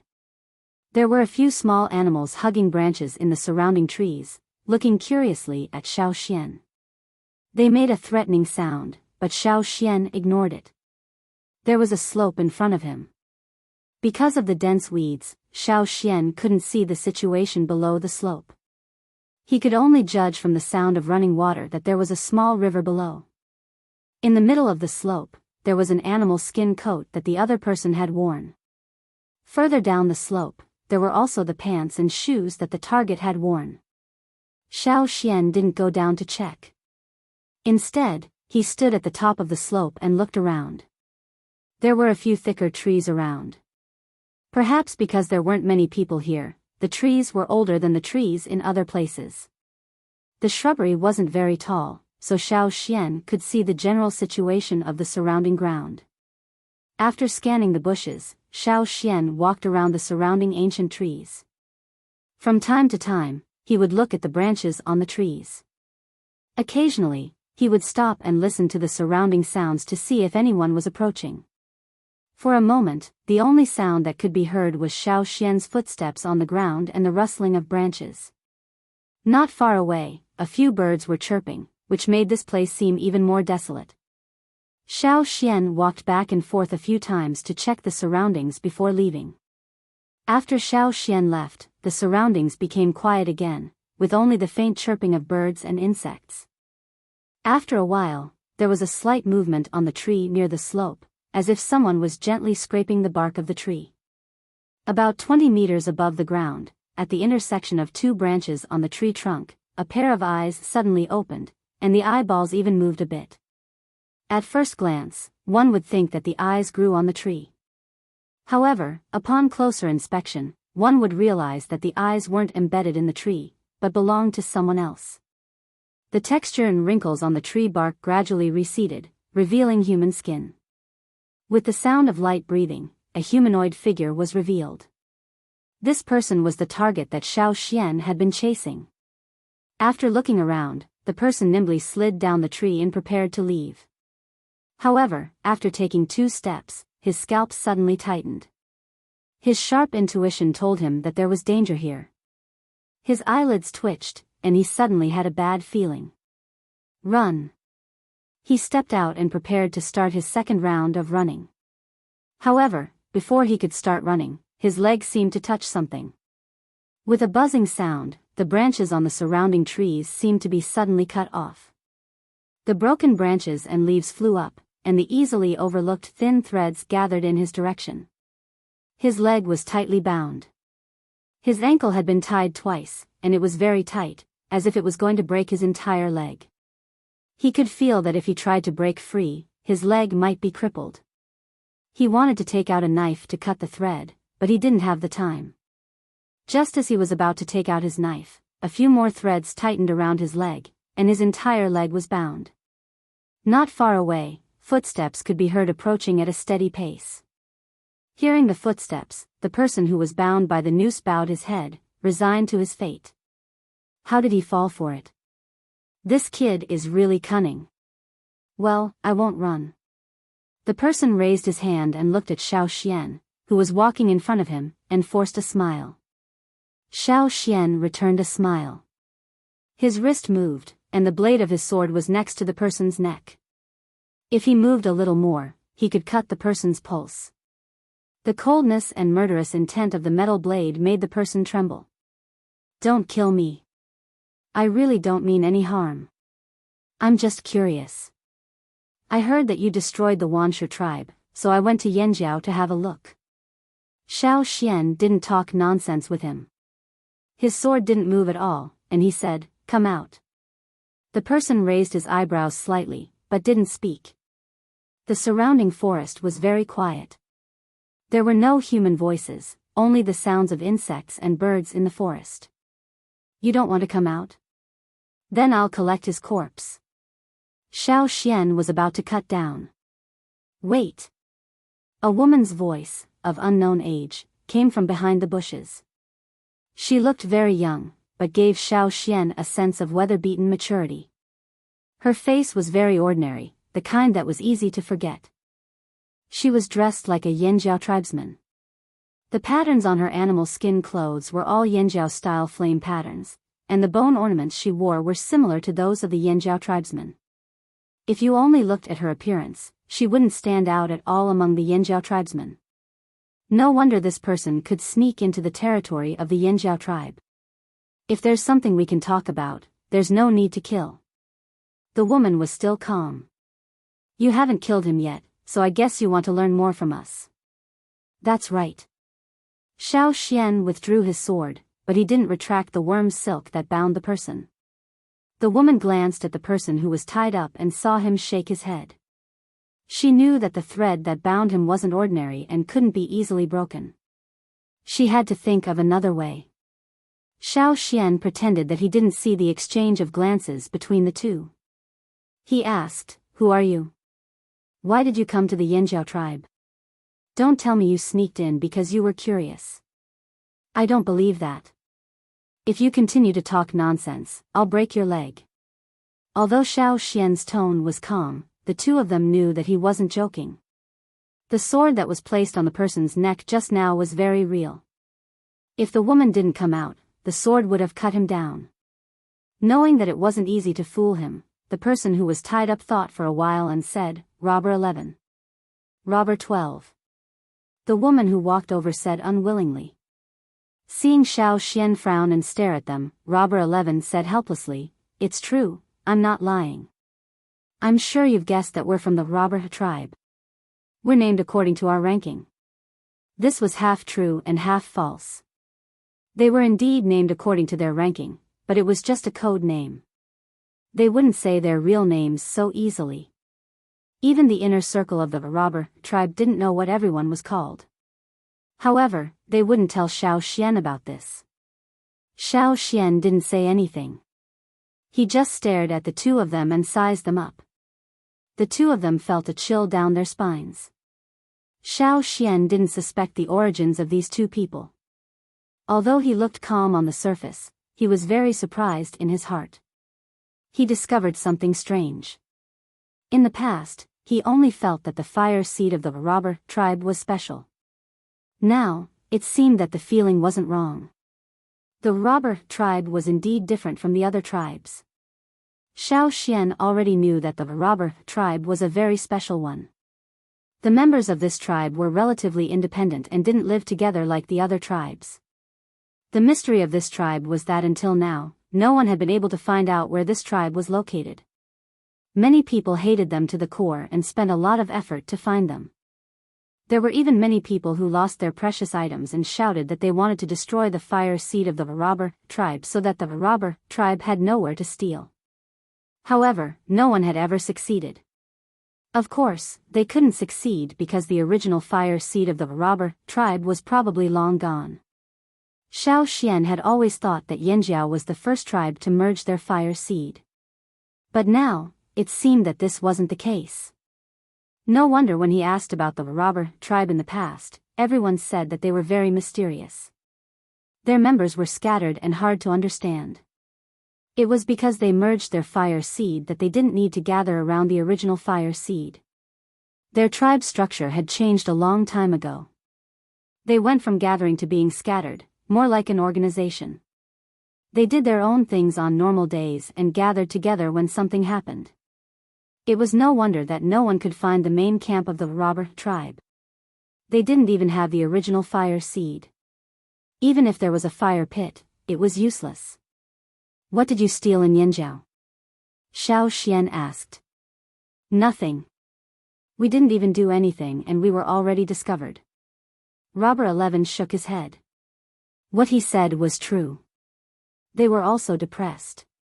How did they get discovered so quickly? Other than you two, who else snuck into Yanjiao? Xiao Xian asked again. I don't know. Robber 11 said, we don't know what the others were doing. They were all doing their own things. You really don't know? He went to the house where you buried the thing. Xiao Xian said. Robber 11 and Robber 12's expressions changed. How did Xiao Xian know that they buried the thing? Could it be that the thing had already been dug out by the people from Yanjiao? It was Robber 7. The two didn't intend to hide it. They didn't think there was anything to hide. They only told Robber 7 where they buried the thing. If someone went there, it was most likely Robber 7. 7? Xiao Xian looked up at the two in front of him. He was ranked in front of these two, which meant that his level was higher than theirs. No wonder he ran away so quickly. His reaction was faster than these two. Where did you steal the thing you buried? Xiao Xian asked. The two didn't say anything. They exchanged glances many times, probably thinking about how to deceive him.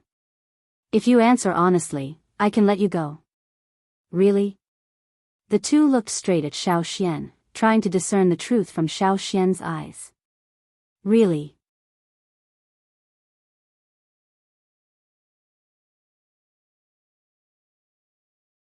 Chapter 523. In the forest, Xiao Xian followed the footsteps of the two in front of him. According to Robber 11 and Robber 12, the treasure was found in an underground cave not far from the Yanjiao tribe. At that time, the two of them started from the drumming tribe and followed the Yanjiao team to the old haunt. They planned to get something from the Yanjiao team. Because they stole the Water Moon King's stone from the Yanjiao tribe and other tribes, they had a lot of loot that affected their movements. They wanted to hide the loot first before continuing to follow the Yanjiao team. Just like before, they would find an inconspicuous place to hide the loot. When they were done, they would go back to dig up the loot and escape with it. It was at that time that they found an underground cave. Many tribes would find a place to dig underground caves.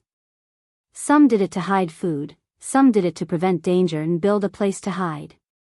The place where the cave was located was probably where a small tribe used to live. But after the tribe moved or was destroyed, the cave was left behind. The cave was well hidden and uninhabited. It was surrounded by dense trees and bushes. If they didn't deliberately dig around to hide the treasure, they might not have found the cave. Now that Xiao Xian wanted to know the location and promised to let them go as long as they led the way, Robber 11 and Robber 12 agreed. Robber 11 and Robber 12 had never been caught before. Even if they were discovered, they could escape quickly and hard to catch up with. This was their first time being caught. They could either be killed or lead the way. They could only choose the latter. The two of them were husband and wife. If one was caught, the other wouldn't think of running away. Unless it was absolutely necessary, Robber 12 wouldn't leave alone. She also didn't dare to act recklessly. The other end of the string tied to Robber 11's leg was in Xiao Xian's hands. She didn't have the confidence to kill Xiao Xian before Xiao Xian made his move. She could only wait for an opportunity. We're almost there. I remember it's around here, Robber 11 said as he moved his ankle. If he didn't use a knife to cut them, he wouldn't have been able to break free from those threads. The more he struggled, the tighter they became. Now, his entire leg was numb. If one of his legs was crippled, he wouldn't be able to keep his title as Robber 11. He couldn't accept the fact that he couldn't get into the top 10 and fell to 11th place. Only by squeezing into the top 10 could they learn more secrets and obtain more attractive things. Their status in the tribe would also be greatly improved. He didn't want to risk losing a leg, so he was willing to compromise. He only hoped that Xiao Xian would really let him go. Robber 11 recalled the first time he met this kid. Back then, this kid wasn't that strong. Getting rid of him was child's play. How could there be such a huge change in just 2 years? Yes. Xiao Xian memorized the surrounding terrain. Next time, if no one led the way, he could come here himself. He could even fill in the gaps on the incomplete map. Yinjiao's patrol team had received the message from Xiao Xian and turned back. As for the people from the Feather Tribe, Tian Shan Tribe and Hui Tribe, they lost track of Xiao Xian and Robber 11 and Robber 12 after they entered the forest. Xiao Xian wasn't interested in knowing where they went, whether they continued to search or returned to Yinjiao. Now, no one was following them. Logically speaking, Robber 11 and Robber 12 should be happy that no one was following them. 2 against 1, they should have the advantage. However, they didn't feel that way. Instead, they became more cautious. Xiao Xian dared to follow them alone. Either he was too arrogant and stupid, or he wasn't afraid of them playing tricks on him. For the sake of his leg, Robber 11 decided to be honest. He had to think carefully about his escape plan. This kid didn't seem like someone who would fool around. It's over there. Robber 11 pointed to Xiao Xian. At the same time, he paid attention to Xiao Xian's expression to see if Xiao Xian had any killing intent towards them. Xiao Xian looked over and saw that the area between the 2 hills was just an ordinary grassland. The ground was overgrown with weeds. Robber 12 noticed Robber 11's gaze. She hesitated for a moment before walking over and taking out a knife. Both of them had a habit of leaving a mark where they hid something that no one else could see. It was a mark that only the 2 of them could understand. Hence, after Robber 12 went over, he quickly found the right place to stab. She removed the layer of soil on top, revealing a square stone slab that was about a meter long. The stone slab was thick, so Robber 12 had a hard time prying it open. Although they ran fast, they weren't strong enough. Robber 11 wanted to go over and help, but Xiao Xian walked over and reached out his hand that wasn't holding the silk thread. He grabbed the thick stone slab and lifted it up along with the layer of soil that was still covering it. Seeing Xiao Xian lift the thick slab of stone as easily as peeling off tree bark with one hand, the 2 of them were impressed by the strength of the Flaming Horn tribesman. It's down there. Robber 12 and Robber 11 looked at each other. They jumped down first and led the way. The cave below was relatively deep, but it wasn't very long. The storage area was only about 70 to 80 square meters. However, it was very sturdy. It was supported by stone pillars and stone slabs. Otherwise, it wouldn't have lasted for so long. That was why Xiao Xian had a clear view of the cave after just a few steps. Robber 12 took out a water moon stone and lit up the cave. She pointed at the 3 skeletons leaning against the wall. We found the thing on them. They didn't mention the words longevity leaf to Xiao Xian. They thought that Xiao Xian might not know what it was. He just referred to it as thing and treasure. Now that they thought about it, they regretted it. Why did they bury it in Yinjiao? They should have left it here. If not, they might have been able to squeeze into the top 10 of the robbers list with the longevity leaf. Would those vulgar people in Yinjiao know the true value of the longevity leaf? It was best if they didn't know. If they had the chance, they would sneak into Yinjiao and steal it back. Unfortunately, they couldn't find out Xiao Xian's intentions. They also didn't know what Xiao Xian was thinking. Xiao Xian approached the skeletons. Their clothes were no longer recognizable and there were no distinctive items on them to prove their identity. However, from the hardness of their bones and the degree of preservation, these people must have been powerful warriors. The stronger they were, the better their bones were preserved. Xiao Xian still remembered the wooden cylinder that held the longevity leaf. After so many years, the color of the cylinder had changed. However, to be able to preserve it for hundreds or even thousands of years without rotting, it was still a rare high-quality wood. The longevity leaf inside was even better. When he took it out, it was as fresh as new. The longevity leaf recorded the knot divination of the E tribe. It was made a long time ago by the people of the E tribe. It was similar to what Xiao Xian learned from the Yi family in the royal city. For it to appear on this side of the sea, it must have been brought here by the people who came through the sea passage 1,000 years ago. Looking at the posture of the skeletons, Xiao Xian asked Robber 11 and Robber 12, "When you came here, did you move them?" The two who were communicating with their eyes were startled by Xiao Xian's sudden question. "No. We flipped them up and looked at them, but we restored them later." They were thieves, but they were still respectful towards these corpses that had been preserved for so many years. They wouldn't break the bones and throw them away. Xiao Xian looked at the posture of the three skeletons. They were all facing the same direction as if they were looking at something. Following the empty eye sockets, Xiao Xian found the answer on a stone pillar. There were many words and patterns engraved on the stone pillars. Some of them might have been left behind by the small unknown tribe that first lived here, and some of them were written in the language of this place. One of the pictures seemed to be mixed with other words and pictures. Those who didn't know wouldn't be able to tell. This was also why Robber 11 and Robber 12 didn't pay attention to it. Different tribes had different styles of pictures. Robber 11 and Robber 12 didn't pay much attention to this small tribe that didn't even make a splash in history. That was why they didn't pay much attention to most of the words and pictures on the pillar. The carvings on the stone pillar looked like some kind of plant. However, Xiao Xian was already very surprised when he saw the carvings.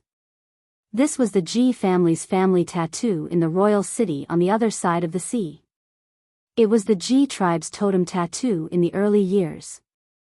Back then, when the passage under the sea rose, a group of people came from the other side of the sea. Other than the Mu and Yi family, there were also people from the Ji family.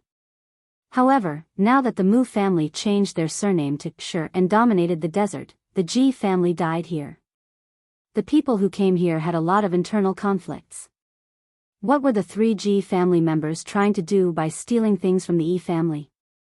Unfortunately, 1,000 years had passed and Xiao Xian didn't know what they were thinking. Xiao Xian looked carefully again but didn't find anything. Other than the Ji family tattoo, there was nothing else on the pillar. The Ji family tattoo seemed to be the last trace left behind by the three of them. Walking out of the cave, Xiao Xian didn't reply to Robber 11's probing. He just let them go as promised. Once they were free, Robber 11 and Robber 12 didn't bother to probe Xiao Xian anymore. They just wanted to escape. Looking at the two escaping figures, Xiao Xian turned around and walked back to the cave. The Ji family had a habit. They would put grains in their graves. Judging from the looks of the three people in the cave, they should be prepared to die. If so, did they follow the customs of their tribe? Looking at the tribal tattoo they left behind, they should still have deep feelings for the Ji family. Xiao Xian had already carefully checked the cave below, but he didn't find any grains. Perhaps they had already rotted into dust, or perhaps they were eaten by other underground creatures. However, Xiao Xian had a feeling that this wasn't the end. If they followed the customs of the Ji family, they should have placed a container for grains. It didn't have to be pottery, it could have been something else. But in reality, there was nothing. If they knew they were going to die and never return, what would they do if they had grains in their hands?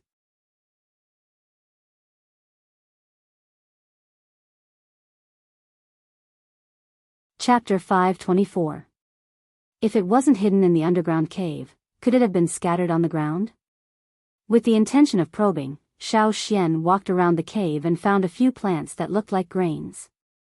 However, they didn't look like something the Ji family would leave behind because most of them belonged to the land here. Xiao Xian had seen similar plants in various places before. He heard that in the early years, there were tribes that planted them. However, as time went by, people gradually forgot about them due to the discovery of a higher yield type of grain. The reason he could see these grains that were popular thousands of years ago was because a small tribe used to live here.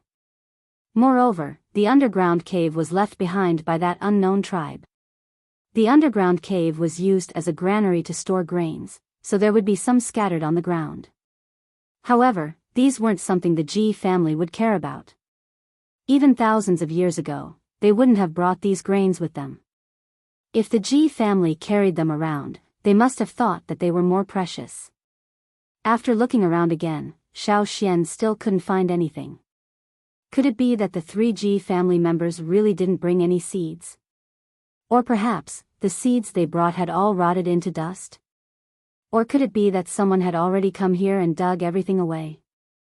No, that shouldn't be the case. Robber 11 and Robber 12 had only been here for 2 to 3 years. If someone came here earlier, they would have found the underground cave and the longevity leaf wouldn't have been taken away by Robber 11 and Robber 12. Was he wrong? Xiao Xian stood at the entrance of the cave and looked around. There were a lot of weeds and all sorts of unknown plants.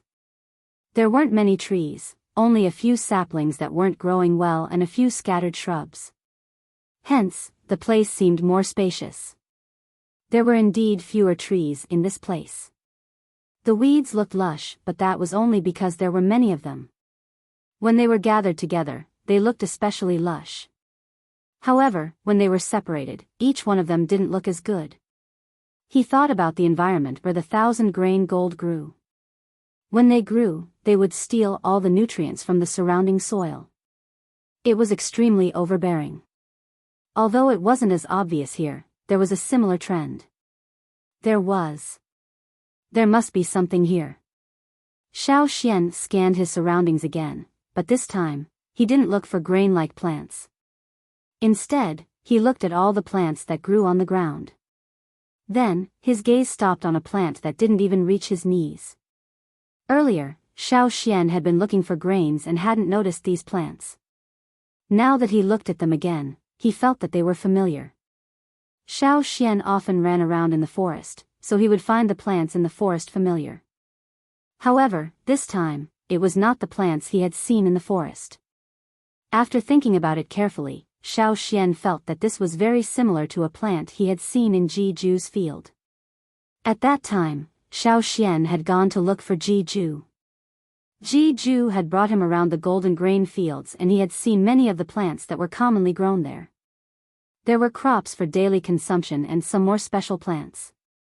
Among them, there was a plant that Ji Ju called veins of the sky. In the golden grain fields, there was a large plot of land specially set aside to grow it. Usually, there were people guarding it. The slaves were not allowed to go there at all and the stewards had to take care of it personally. However, Ji Ju didn't say much at that time and left with Xiao Xian. The golden grain fields were famous for their grains. Ji Ju had mainly introduced Xiao Xian to grains, so they had only walked past the place where veins of the sky were planted. Xiao Xian didn't have a deep impression of it. If he hadn't seen this plant here, he wouldn't have remembered what veins of the sky looked like. The plant not far away looked very similar to the veins of the sky planted in Ji Ju's field. However, in comparison, the ones planted in Ji Ju's field had more leaves and grew better. The ones here were very shriveled. If one didn't look closely, they wouldn't be able to associate it with the dense foliage of the plants. This was one of the reasons why Xiao Xian didn't notice it at first. As for the veins of the sky, Xiao Xian had only seen its surface part and had never seen its underground part. The only thing he knew was that the most precious part of the veins of the sky was all underground. Moreover, the veins of the sky looked very similar to the distribution of the meridians in the human body. They were born this way, so they were named veins of the sky. Was it really veins of the sky? Were these brought here by the 3G family members? After discovering one, Xiao Xian looked around. He saw a few more, but they weren't big and didn't grow as well as the ones in the golden grain fields. Xiao Xian stabbed his sword into the ground and took out a dagger. He planned to dig one up first. After taking 2 steps, he suddenly felt that something was wrong. Xiao Xian tilted his head and looked at a bush about 10 meters away from him. He had always thought that it was just an ordinary bush growing here, but now he felt that something was wrong. He turned around and walked towards the shrub. When he got closer, he realized that it wasn't a shrub, but a plant with many branches. The leaves on the branches weren't very big, but when compared to the vein of the heavens, He realized that the leaves on the branches were exactly the same. The only difference was that the stem of the veins of the sky wasn't made of wood. The one Xiao Xian saw in the golden grain fields wasn't made of wood either, but this one was. This, veins of the sky, could be said to be the best growing plant in this area. Although it was only half the height of a person, it was the largest of all the other veins of the heavens in the area. If the veins of the sky weren't herbs that only grew for a few years but could turn into wood and grow endlessly, then could this biggest, veins of the sky, have been left behind by the Ji family? But after 1,000 years, this was the only change the veins of the sky had? No matter what, this was still a huge discovery. Xiao Xian was excited. Although he was anxious to see how the biggest veins of the sky grew, he didn't touch it directly. He didn't know what the underground part of the veins of the sky was like. If he wasn't careful, he might accidentally destroy a treasure. So, Xiao Xian walked back, took the dagger, and carefully dug out the small one he had found earlier. Bit by bit, the soil was removed. This plant that didn't even reach Xiao Xian's knee revealed its roots. There were many roots. If not for the different stems and leaves, Xiao Xian would have thought he was digging up ginseng. However, this root was even finer and more numerous than ginseng. Xiao Xian was even more careful, trying his best to dig out this veins of the sky. The more he dug, the more shocked he became. When he saw the complete veins of the sky, Xiao Xian felt a chill run down his spine. It was too similar. It was too similar. When Xiao Xian first heard about the veins of the sky from Ji Ju, he only knew that the most useful underground part of the veins of the sky looked very similar to a human's meridians. Now that he saw it for himself, he knew how similar it was. The roots he dug out were no more than the length of a palm. Each of the thin roots seemed to correspond to a meridian in the human body. Which part was thick, which part was thin, which part was long, which part was short, which part was forked. More than 90% of them corresponded. The veins of the sky lived up to its name. Xiao Xian didn't know what the veins of the sky were used for. Ji Ju didn't mention it at the time, only telling Xiao Xian that it was a plant used for medicinal purposes. However, looking at it, it should be related to meridians, right? After digging out one, Xiao Xian looked around again. Now that he was looking for the veins of the sky instead of staring at the grains, he realized that there were quite a few veins of the sky growing in this area. Xiao Xian just looked around 50 meters and saw more than 20. However, those were not big and didn't grow very well. Perhaps the biggest one had stolen all the nutrients. Xiao Xian planned to dig these up and bring them back to take a look. It would be even better if they could be transplanted. Since Ji Ju was willing to open up such a large piece of land in the field just to plant the veins of the sky, and even guarded it with so many soldiers, it must be something extraordinary. After chasing Robber 11 and Robber 12 for so long and spending so much time running here, Xiao Xian didn't plan to return to the tribe tonight. He decided to stay here and guard it first. He went to the forest to hunt a wild boar and found some fruits for dinner. During the hunt, Xiao Xian saw a flying squirrel being hunted.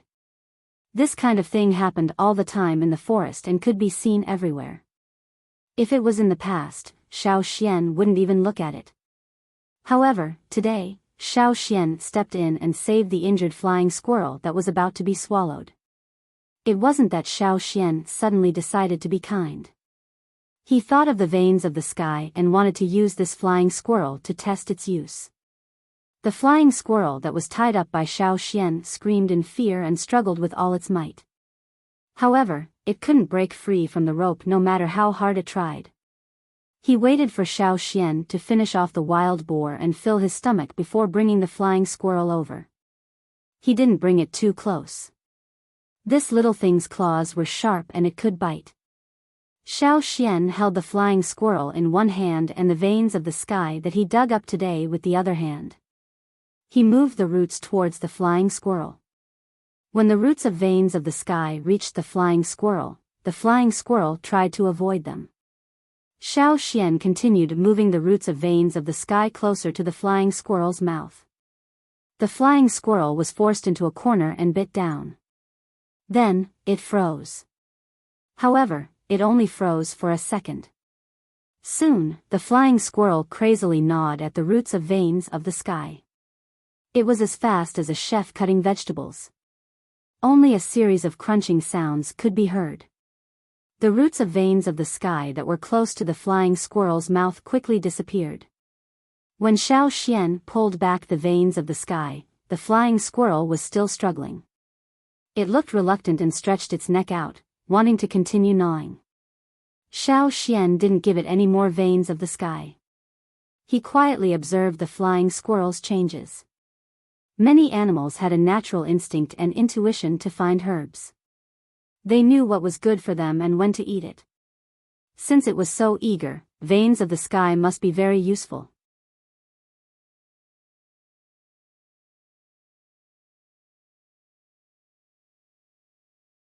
Chapter 525. Before the root of vein of the sky was broken, its smell was similar to that of ordinary tree roots. Xiao Xian did not smell anything special. Even this flying squirrel, when Xiao Xian extended vein of the sky to it, was very reluctant at first. It only thought that vein of the sky was a threat from Xiao Xian, a stranger. However, when this flying squirrel bit off one of vein of the sky's thin roots, a light bitter smell wafted out. Xiao Xian had never tasted it before, so he did not dare to eat it carelessly. Eating carelessly in the forest could lead to death. Even totemic warriors with relatively strong stomachs could not avoid this.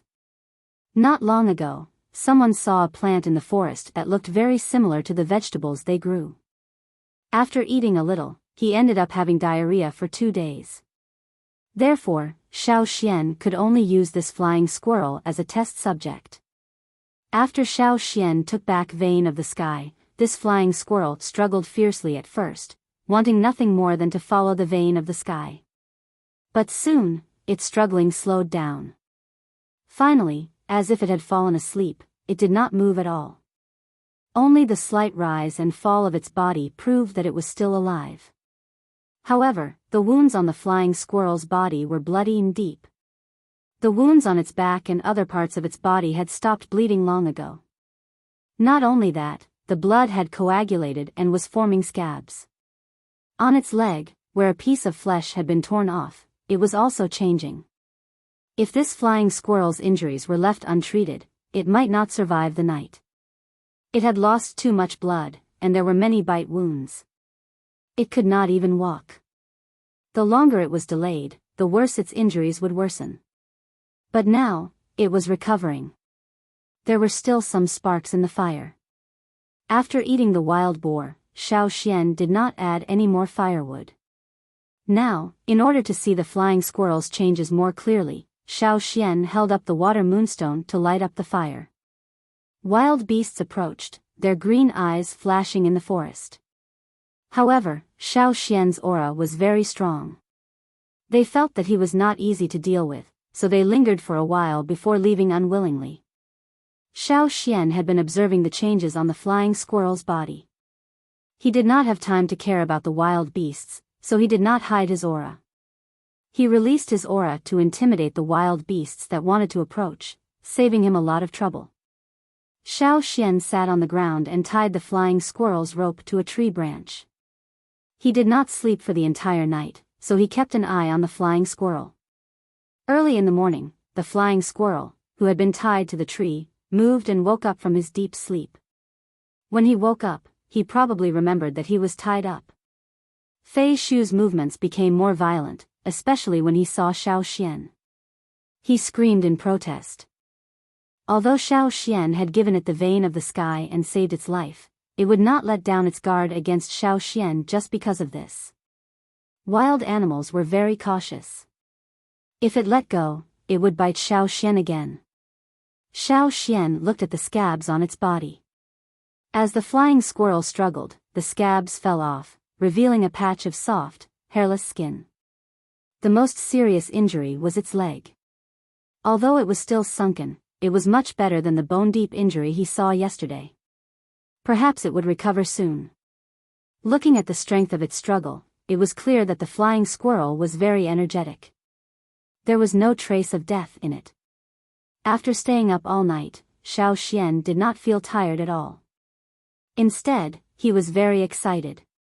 Originally, he wanted to follow the two thieves here to find out about the longevity leaf's origin. He did not expect to find something like this. The Ji family did not carry ordinary things with them. The vein of the sky was indeed a very powerful herb. No wonder Ji Ju was willing to give up such a large plot of land to plant it. After feeding the flying squirrel a little of the vein of the sky that he had dug out, Xiao Xian wrapped the rest in soil and leaves to prevent the smell of the vein of the sky from spreading.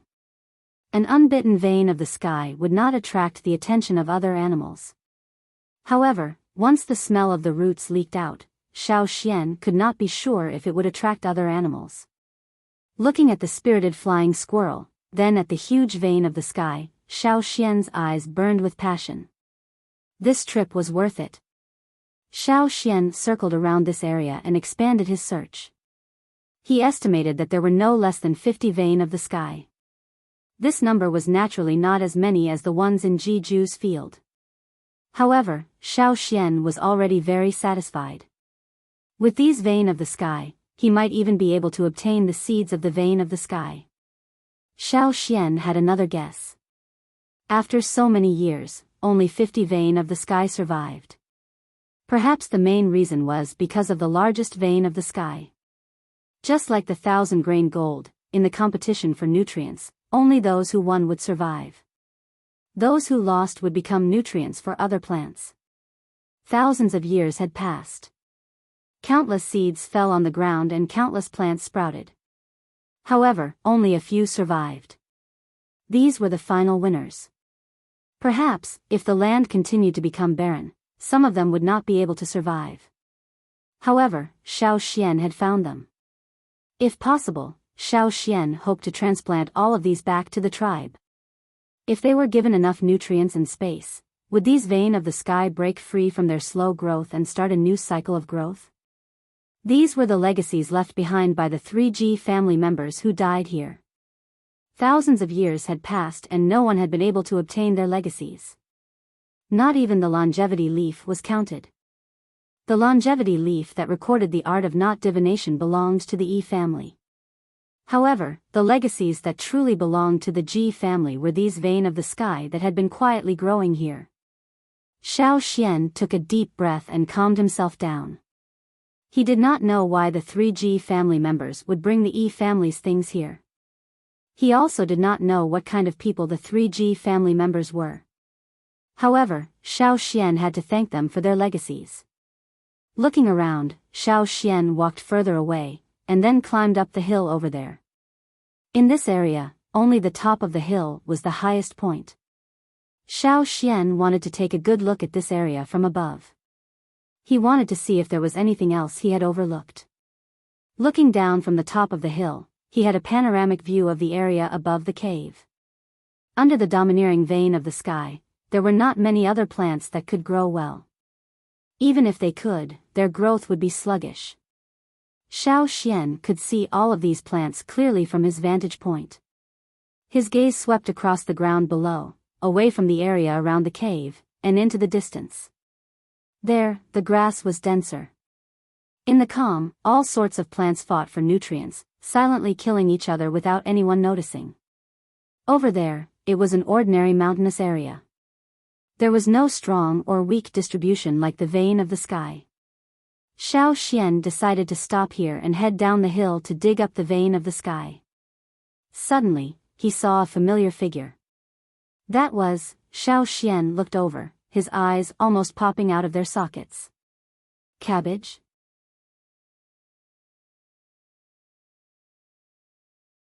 Chapter 526. Xiao Xian couldn't believe his eyes when he suddenly saw this familiar figure. He stared at it carefully for a while to make sure he wasn't mistaken. Then, he hurried down the hill and walked in that direction. He hadn't paid much attention to it when he was walking in the forest. He even walked back and forth a few times, but he didn't pay attention to the figure that looked like a cabbage. It was because it was too big. There were all kinds of strange plants in the forest. Xiao Xian didn't know how many plants that looked like leaves he had seen, so he didn't pay much attention to it when he walked past.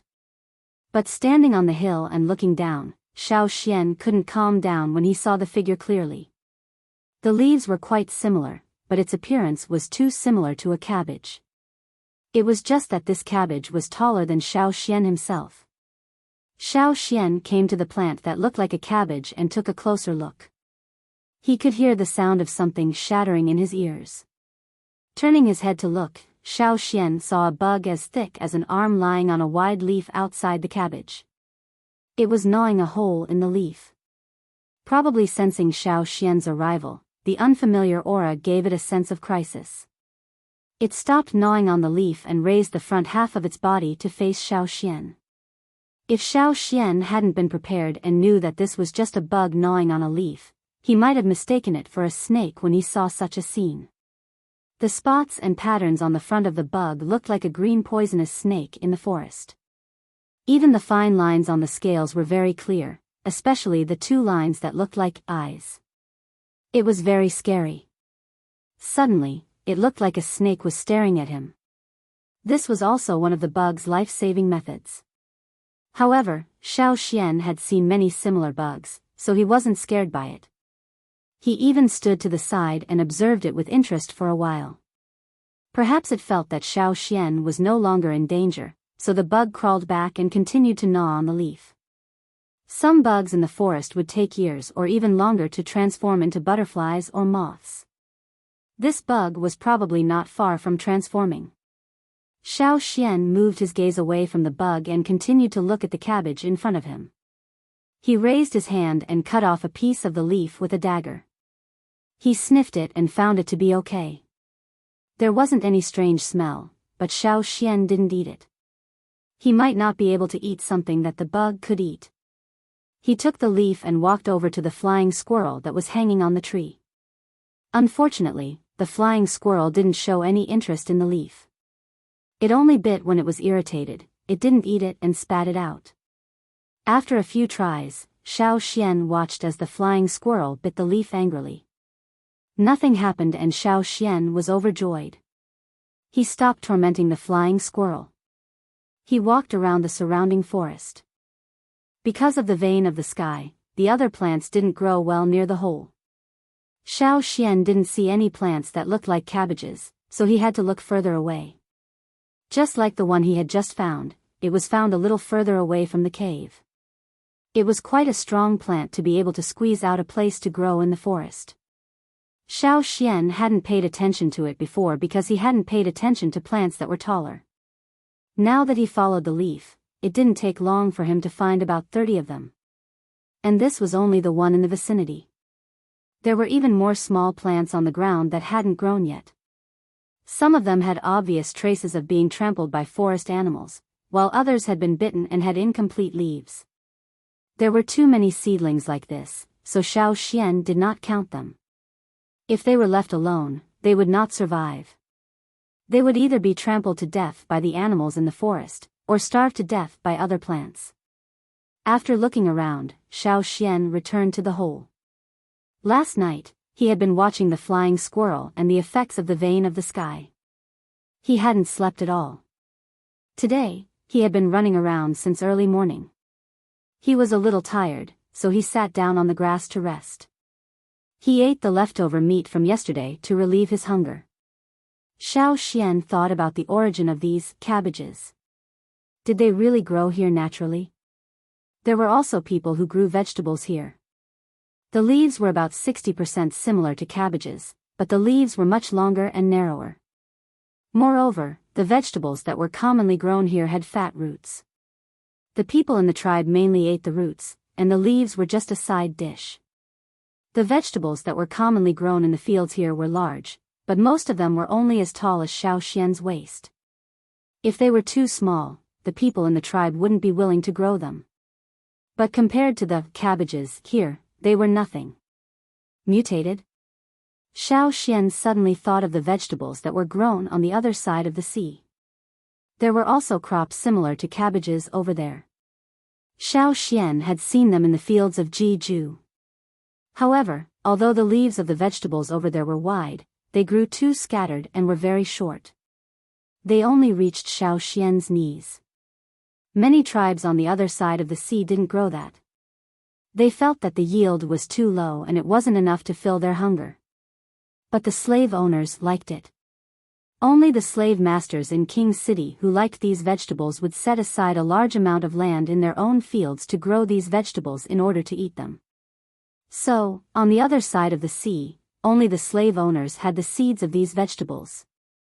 The cabbages around here weren't the type that the people here often grew. They were also different from the ones grown in the fields of the slave owners on the other side of the sea. Of course, there were many similarities. But so far, after going to so many places, even the mountains and forests, Xiao Xian had never seen such cabbages.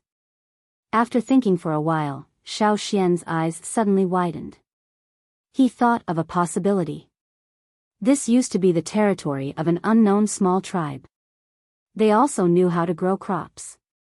The surrounding terrain was relatively flat, and they might have grown the vegetables that were commonly grown by the tribes on the mainland. So, even if the small tribe migrated, there would more or less be some vegetables left behind. What if the Ji family didn't just plant the seeds of the sky here, but also the seeds of some other vegetables? What if the 3 Ji family members in the cave scattered a handful of vegetable seeds around here before they died? There were 2 similar yet different vegetables growing here. Would they give birth to a descendant that had the strengths of both? Perhaps Xiao Xian was overthinking it. But, what if it was true? If it was true, Xiao Xian could only say that it was the will of the heavens. If it was artificially grown, who knew how long it would take to get a satisfactory vegetable? Even the vegetables that were grown in many tribes today had to be filtered generation after generation. Here, different varieties of vegetables from the 2 continents grew together and obtained offspring that fused the characteristics of both sides. Then, after a long period of natural combination and selection, the offspring that survived today, that fused the advantages of both sides, and that had the strongest adaptability and the most stable inheritance, the cabbage. Not only were these Chinese cabbages large in size, they were also in the shape of a ball. Unlike the leaves on the other side of the sea, these Chinese cabbages here, other than the large leaves on the outside, had a tendency to wrap around the core, forming an upright oval ball. Regardless of whether it was the result of crossbreeding or the mutation of the vegetables planted here, Xiao Xian was very satisfied just by looking at the shape. Now, the only question was, could it be eaten? No matter what, he had to chop one first. Xiao Xian chose the first one he saw and chopped the big vegetable ball in the middle with his sword. The few leaves on the outside looked too old and were not easy to carry, so he only chopped the ball into an oval shape. The vegetable ball was taller than him and heavier, which made Xiao Xian even more satisfied. The fact that it was heavier meant that there were more leaves forming the vegetable ball, unlike the other leaves. If it was edible, the yield would be higher. Carrying the vegetable ball on his shoulder, Xiao Xian went to the cave. He thought of something and turned around to look at the flying squirrel hanging on the tree. There was only a broken straw rope left. It must have run away when he was looking for the Chinese cabbages. To be able to bite the rope, it must have had a lot of strength. It must have used up a lot of energy to struggle. It seemed that the flying squirrel's injuries were almost healed. The veins of the sky around it had no signs of being bitten, which meant that the flying squirrel did not notice the veins of the sky growing here. The veins of the sky that were not cut open were not much different from normal tree roots. It was indeed hard to notice. Robber 11 and Robber 12 had stolen many treasures over the years, but they never thought that there was such a precious thing growing here. Perhaps, they had never thought about plants at all. After all, who would just throw a treasure on the ground? After cleaning up the surrounding traces, Xiao Xian wrapped the veins of the sky and put it in his animal skin bag. He then pulled some big leaves and straw rope to wrap the vegetable ball and left. Xiao Xian did not plan to do anything here for the time being. He was alone now, so it was impossible for him to take everything away. Especially the biggest veins of the sky, which required more careful excavation and protection. He also wanted to try transplanting the veins of the sky back to the tribe, so he needed more help. The other veins of the sky here and the Chinese cabbages were all treasures. Xiao Xian planned to get people to dig them all up when he returned to the tribe. After everything was settled, Xiao Xian carried the vegetable ball and left. He chased after the robbers for a whole night and did not return. The tribe's warriors patrolling the border paid attention to any movements in the distance. When they saw Xiao Xian's figure, the patrolling warriors did not recognize him because he was too far away. Plus, Xiao Xian was carrying a big vegetable ball, which was very strange. When they got closer and saw that it was Xiao Xian, the patrolling warriors happily went to welcome him. They did not know what Xiao Xian was carrying, but since the great elder carried it back personally, it must be something extraordinary. Not only the patrolling warriors, but the others were also curious when they saw Xiao Xian carrying an unknown object back. It was very big, so it was hard to ignore. Xiao Xian did not explain much to them. He just carried the vegetable ball and rushed into the forest towards the tribe. His footsteps were hurried, and he disappeared in a flash.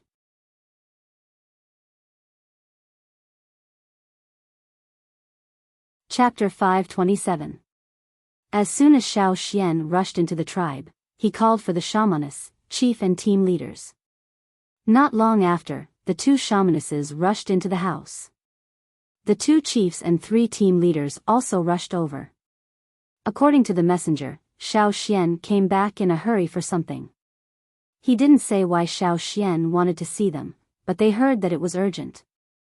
If it was just a small matter, Xiao Xian wouldn't have summoned them in such a hurry. So, they all put down what they were doing and rushed over. They knew that Xiao Xian went to chase after the bandits, so they were relieved to see him come back safely. But why was he in such a hurry? As soon as they stepped through the door, the first thing they saw was a big bag placed there. "What's this?" asked the shamaness. Xiao Xian untied the rope and big leaves that wrapped the vegetable ball, revealing the green vegetable ball inside. This house was where the tribe usually held meetings and discussed important matters. The door of the stone house had been widened, so Xiao Xian didn't feel crowded when he carried the vegetable ball in. On the way, Xiao Xian also tried his best not to let the vegetable ball hit the branches, so until now, the vegetable ball was still in good condition. "I found something, I think it might be useful," said Xiao Xian. As he spoke, someone came in. It was Guang Yi. When Xiao Xian returned to the tribe, he saw Guang Yi outside the fearsome beast forest. He was patrolling the newly opened fields, so he asked him to bring 2 birds over. The birds that Guang Yi brought in were the dumb birds that the Lu tribe had just shipped over. Dumb birds were the large birds raised by the Lu tribe. Xiao Xian had seen them before. Because their upper limbs had deteriorated, they couldn't fly. Their bodies were fat, and their legs were thick and fleshy, so they were raised by the Lu tribe as food. Perhaps because they were tamed by the Lu tribe, these birds lost their original wildness. They were much dumber than the beasts in the forest, so they were called dumb birds. Yinjiao had expanded and created many fields and animal pens on Wansher's land. The animal pens were naturally for breeding. They had already bought some baby beasts from the Lu tribe. The first batch of dumb bird chicks had arrived. They were much bigger than adult ducks. After all, their eggs were big, so the birds that hatched would naturally be bigger than other birds. Xiao Xian asked Guang Yi to bring in the chicks and an adult dumb bird. The chicks were small, so they were brought into the stone house. The adult dumb bird was placed on the wooden cart. "Why did you bring dumb birds here?" asked Ao. "Let's see if they're edible." As he spoke, he tore off 2 leaves from the vegetable ball and handed them to the baby dumb bird. The other leaf was placed next to the adult dumb bird's mouth. Although they had already tried it with the flying squirrel, they had to be careful. What if something happened to the people in the tribe who ate it? Xiao Xian had planned to feed the birds if they didn't eat the leaves. Unexpectedly, both the chicks and the adult dumb birds were happily pecking at the leaves. Even though they were tied to the wooden cart, the dumb birds were energized when they saw food. They pecked at the leaves very quickly. In comparison, the chicks were much slower. Seeing Xiao Xian's actions, the people in the house understood what Xiao Xian meant. They looked at the dumb birds who were happily munching on the leaves and their faces lit up. "This is edible," said Zheng Luo excitedly. Every time they found an edible food, they felt a sense of accomplishment. It was one thing for them to eat ferocious beasts. After so many years, they had gained experience in dealing with them. However, plant-based food was their weakness. Being able to eat meant that they could try to grow food. Even if they, the totem warriors, didn't usually eat food, they could feed it to the women and children in the tribe. In addition to meat, they would also eat some fruits and other grains. The seeds they brought back from the other side of the sea hadn't borne fruit yet. Now, they only ate a few kinds of food. If there was one more kind of food that could be widely grown, they would be happy, even if it wasn't enough to satisfy their hunger. They didn't lack food. With the fearsome beast forest behind them, they could hunt. There were also large fields and animal pens outside. They had enough food. They could afford to try planting. Being able to plant new crops was also a proof of their tribe's ability. They would be proud of themselves. Just like this time, when the big tribes came, they learned to be smart. They didn't bring gold, but instead brought their own specialties. Some were more expensive, some were more ordinary. Among the ordinary gifts, there were a few that the Yinjiao people had never seen before. They were all grown within the tribes. In the past, when they lacked food, they didn't care. But now it was different. They felt that a tribe that could grow all kinds of food was more impressive. Duo Kong looked at the big ball of vegetables Xiao Xian brought back and smiled meaningfully. He could use it to show off. When he went to other tribes in the future, he would give them a big ball of vegetables. Yinjiao's specialty? That sounded good. Who said Yinjiao couldn't grow good things? How could a normal person grow such a big ball of vegetables? Everyone in the stone house stared at the vegetable ball with a deep look in their eyes. However, Xiao Xian did not know what they were thinking. He was watching the two dumb birds for their reactions. 10 minutes passed. The dumb bird chick pooped in the stone house. It was a little tired, but it was still in good spirits. As for the one outside, it was even more energetic. It was clamoring to eat more. Seeing that there were no problems, Duo Kong rolled up his sleeves. "Why don't I try it first?" "Wait, there's no rush." Xiao Xian stopped Duo Kong from pulling the leaves. "How can there be no rush? If it's really edible, we should quickly dig some back and plant it. What if the other tribes get it first?" Duo Kong still wanted to use it to show off. That's not the most important thing. As he spoke, Xiao Xian took out the vein of the sky wrapped in leaves from the animal skin bag. When he wrapped it, he put soil inside. After removing the soil, he carefully brushed it clean with a brush. Xiao Xian held up the vein of the sky, which was missing a small part of its roots, for everyone to see. It feels.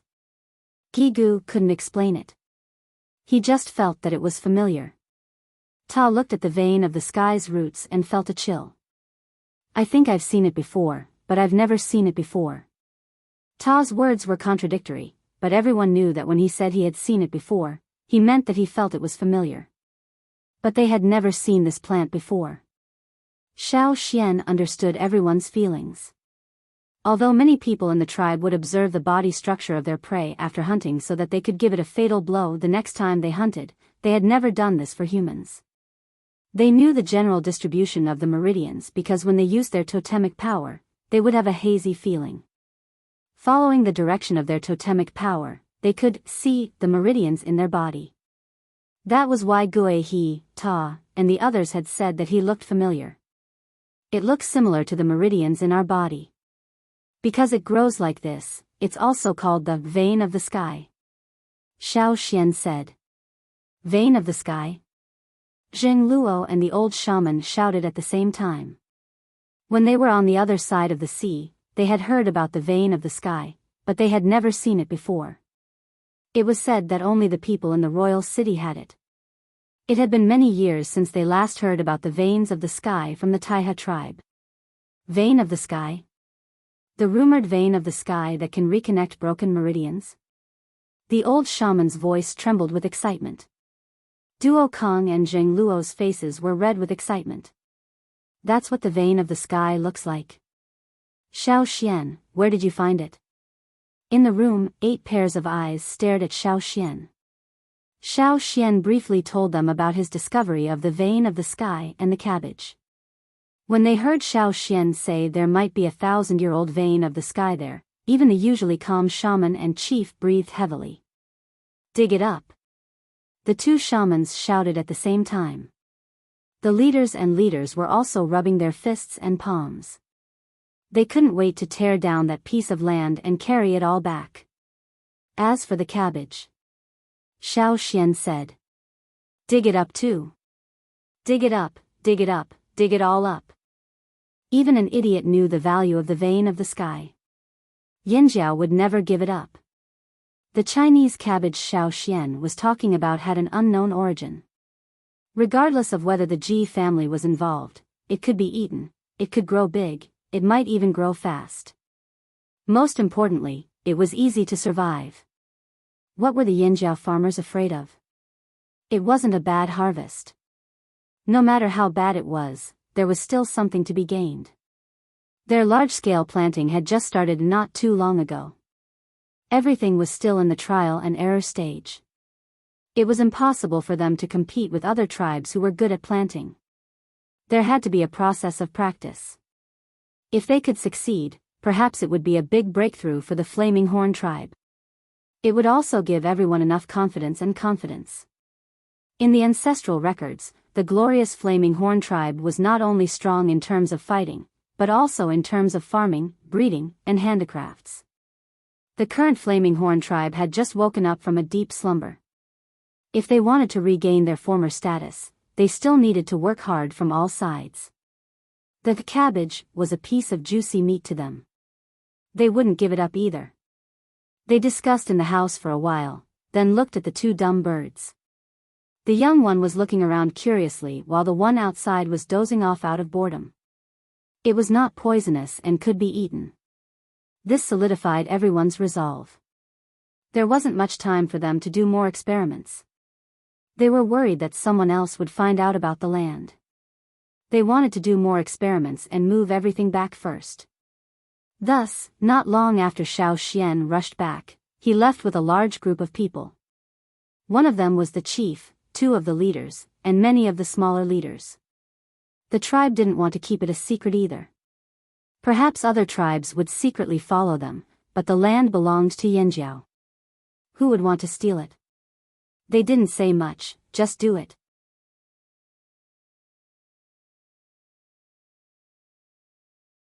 Chapter 528. This time, Zheng Luo, Duo Kong and Gigu went out with Xiao Xian. Generally speaking, the people on the other side of the sea had more experience in planting and digging. After all, their former neighbors were the Taiha tribe who were good at planting. The 2 shamans felt more at ease leaving it to them. As for why Gigu could continue to follow them instead of Ta, that was because of his white falcon. When Cha-Cha was absent, he could only rely on it for aerial warning. Although Yanjiao knew they couldn't hide it from everyone this time, it was necessary to take precautions. Ta was very depressed about this. When his brothers from the other side of the sea came, it wasn't his turn to go out. This time, it wasn't his turn either. Hence, the people from the other tribes who were chatting with each other in Yanjiao saw Ta's long face when they went out. Xiao Xian led the people to the cave where they found the vein of the sky. They looked around carefully. No one else had been here and there were no signs of gnawing on the plants. They sighed in relief. It's here. Xiao Xian pointed out the vein of the sky to the others. Seeing the living vein of the sky, everyone was very excited. Thinking about how it would all belong to their tribe, they were even more excited. Is that the cabbage Xiao Xian mentioned? Zheng Luo looked at a cabbage in the forest. Xiao Xian had only brought back a ball of cabbage, but here was a whole one. If Xiao Xian hadn't pointed it out, Zheng Luo wouldn't have guessed it. Yes, that's it. I only cut the ball in the middle. Seeing such a big cabbage, Zheng Luo nodded in satisfaction. Without further delay, he divided the teams. Who was responsible for guarding, who was responsible for digging the cabbage, and who was responsible for digging the vein of the sky? Knowing that this place was full of treasures, the group of rough flaming horn tribesmen were particularly cautious. They took small steps forward. Before they came, the shamans and chiefs had already told them what to do. Because they knew how precious these things were, they were very careful. They were overly careful, afraid that they would accidentally step on a plant and kill it. They had to be gentle when dealing with these precious plants, unlike how they usually hunted. It was difficult for Yanjiao people to say the word gentle. Considering that some people were not good at recognizing plants, and the vein of the sky was a plant that was highly valued by the tribe, Xiao Xian circled each vein of the sky so that it would be easier for others to dig. When Zheng Luo gave the order to dig, the soldiers who usually swung stone sticks thicker than a man to smash the beasts now held palm-sized shovels and carefully dug. After digging for a while, he turned his head and asked Xiao Xian, "First Elder, is this the right way for me to dig?" He dug again and asked Zheng Luo, "Chief, should we continue digging?" "Dig. Dig. Hurry up. Stop dilly-dallying, when are you going to finish digging like this?" Zheng Luo couldn't stand it anymore. He took out a small shovel and crouched down to dig at a small vein of the sky in front of him. His movements were bold and forceful.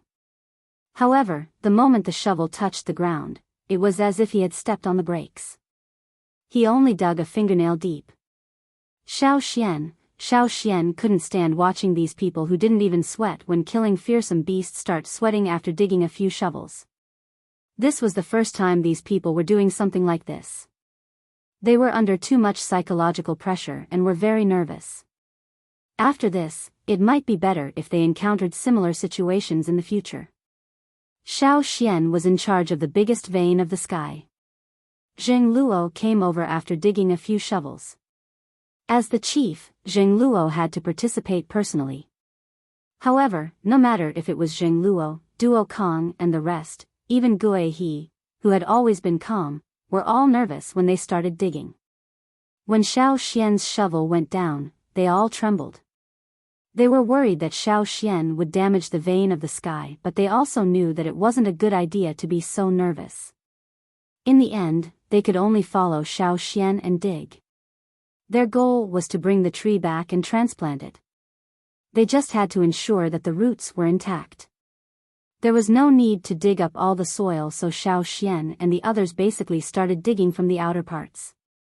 After removing the soil, Xiao Xian continued digging along the roots of the vein of the sky. Sometimes he used a shovel, sometimes he used a brush. In order to bring the vein of the sky back, they dug like they were treating an antique.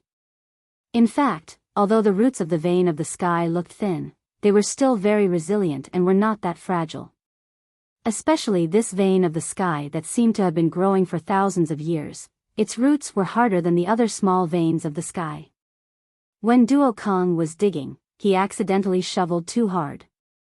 When he looked over nervously, he realized that there was only a shallow shovel mark on the vein of the sky's roots. The skin was not broken. As long as they were careful, it wouldn't be a big deal. There was no need to be too nervous. This calmed them down a little. Later on, they were no longer restrained and dug more efficiently.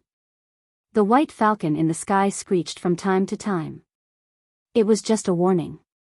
If anyone ignored the warning and barged in, the Yanjiao people would have to take action. Caesar was brought out by Xiao Xian and defended with the other warriors in the forest. A wolf's nose was more sensitive than a human's and could detect places that the warriors overlooked.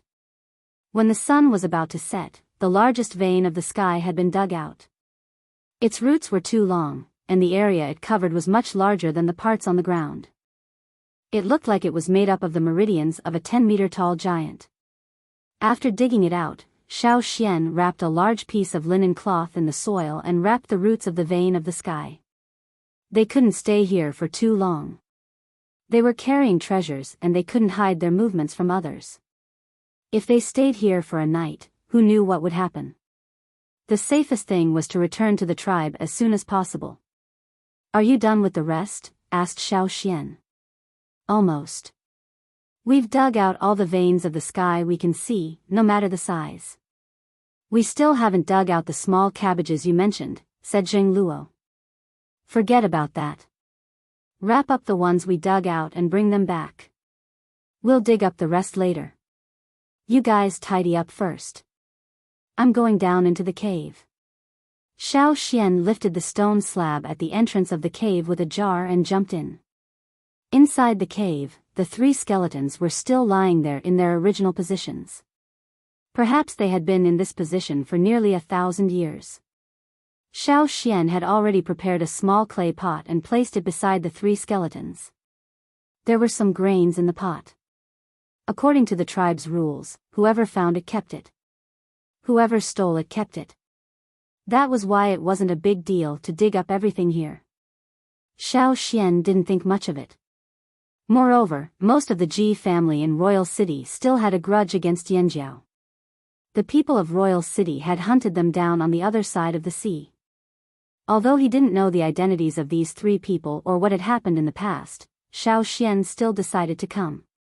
It had nothing to do with the Ji family in Royal City or anything else. When Xiao Xian was with Ji Ju once said that if Xiao Xian encountered a similar situation one day, he hoped that he could place a jar of grains beside the people who couldn't go home. He didn't ask for much, just a jar of grains. Compared to the other Ji family members in Royal City, Ji Ju treated Yanjiao well and helped Xiao Xian a lot. The seeds and planting techniques in Yanjiao were all taught by Ji Ju. Xiao Xian was willing to do what Ji Ju said. Coming out of the hole and looking at the sky, Xiao Xian, Zheng Luo, and the others carried the things they dug up and headed back to the tribe. They wanted to get back before the sky turned completely dark. It was already late and many things couldn't be seen clearly. The people who secretly followed the Yanjiao team in the distance could only see the Yanjiao warriors carrying things. Some people went to the hole after Yanjiao left but couldn't see anything on the ground. There were traces of digging everywhere but they couldn't see anything important. Before the Yanjiao team left, they turned the place over again to erase the important traces. These people could only guess that the Yanjiao people had dug up something here but couldn't know what it was. In fact, the Yanjiao people didn't keep everything a secret. There were rumors about the cabbage, so some people in the tribe knew that Xiao Xian had found a new kind of food outside and brought people to dig for it. As for the veins of the sky, even the people in the tribe didn't know about it. The next day, the people from the other tribes in Yanjiao stayed up all night with doubts. When they woke up in the morning, they heard that Yanjiao had made a big move and hurried over to take a look. A part of the newly reclaimed land had been blocked off with a tall wooden fence, leaving no gaps. There were also many soldiers standing guard outside, preventing others from approaching. The Tianshan people couldn't help but be curious. They wanted to ride their eagles up to take a look but were forced back down by the patrolling team's arrows. The patrolling team's attitude was firm. "You have to listen to me in my territory. You can't be so impudent. You're pissed. If you're pissed, you can leave. What are you still doing here? Friendly exchange? What kind of friendly exchange is this? The next time they see you, they won't just force you down. They'll shoot you down." It was rare for the Tianshan tribesmen to not start a fight. They were too curious. What did the flaming horns bring? Why are they guarding it so tightly? The others also advised them to be patient. They had to figure out Yanjiao's situation first. However, when they finally figured out what the flaming horns were growing, their interest was gone. A new kind of food? Among these tribes, which one of them had less food? Only the Tianshan and Hui tribes on the grasslands didn't plant much, so they weren't interested. A new type of food was indeed not very attractive to these tribes.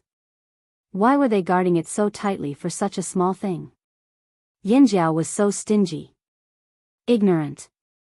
At the same time, in the forest, the veins of the sky had been planted in the tribe's fields.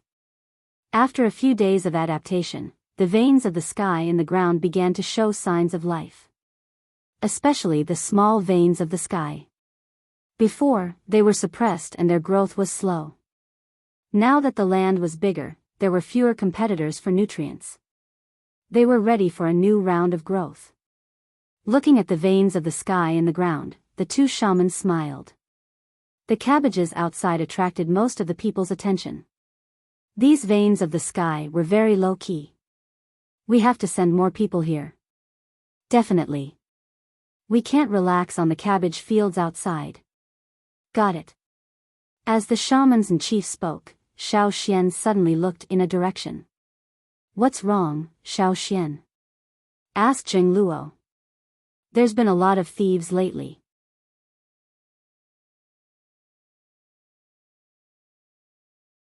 Chapter 529. Hearing Xiao Xian's words, everyone's expression changed. Someone else is here? Ao asked. Yeah. Xiao Xian nodded. But he ran away again. After some thought, Xiao Xian said, it doesn't seem to be the same person from last time. Xiao Xian was referring to the aura he sensed in the Wanderer area not long ago. The aura he sensed now was similar to the one he sensed before, but it was different. Even the two leaders, Zheng Luo and Ao, couldn't sense it, but they didn't doubt Xiao Xian's judgment. Last time you asked the patrol team to bring him back, I did it myself. I think there's more than one person hiding in the dark, Ao said. Last time, when Xiao Xian chased after Robber 11 and Robber 12, the patrol team followed them. After that, Xiao Xian captured Robber 11 and restricted Robber 12's movements. The patrol team returned first. However, he also asked the patrol team to pass a message to Zheng Luo and Ao. After Xiao Xian released Robber 11 and Robber 12, he smeared something on their bodies. When the Yinjiao hunting team hunted, they would look for special prey. For example, they needed a part of the prey's body to be used as medicine, or they needed a horn that was suitable for polishing weapons. If the prey was good at escaping, the Yinjiao people would sprinkle some tracking powder on the prey when they first encountered them. Most of the powder had a strong smell, just like the powder they threw at the ambushers when they were ambushed on the other side of the sea. Even if the ambushers were to hide, the flaming horns would still be able to detect them once they came into contact with the powder. Among the tracking powder, there was a very faint smell. Most people couldn't smell it, but some beasts could. The powder Xiao Xian sprinkled on Robber 11 and Robber 12 was the latter kind. The smell was faint and hard to detect, but Caesar and the rest could smell it. It wouldn't completely dissipate in a short period of time. After the patrol team returned, they passed on Xiao Xian's message to Zheng Luo and Ao. They used a few beasts in the tribe with a keen sense of smell to wander around the tribe every day, closely inspecting the few areas where they could detect the smell. When Xiao Xian captured Robber 11, he learned that Robber 7 was hiding nearby. He knew that the higher the ranking, the harder it was to detect them, so he used Robber 11 and Robber 12 as a medium. The people they came into close contact with, especially those who fought with them, would definitely be tainted by the smell. According to the results, Ao's findings.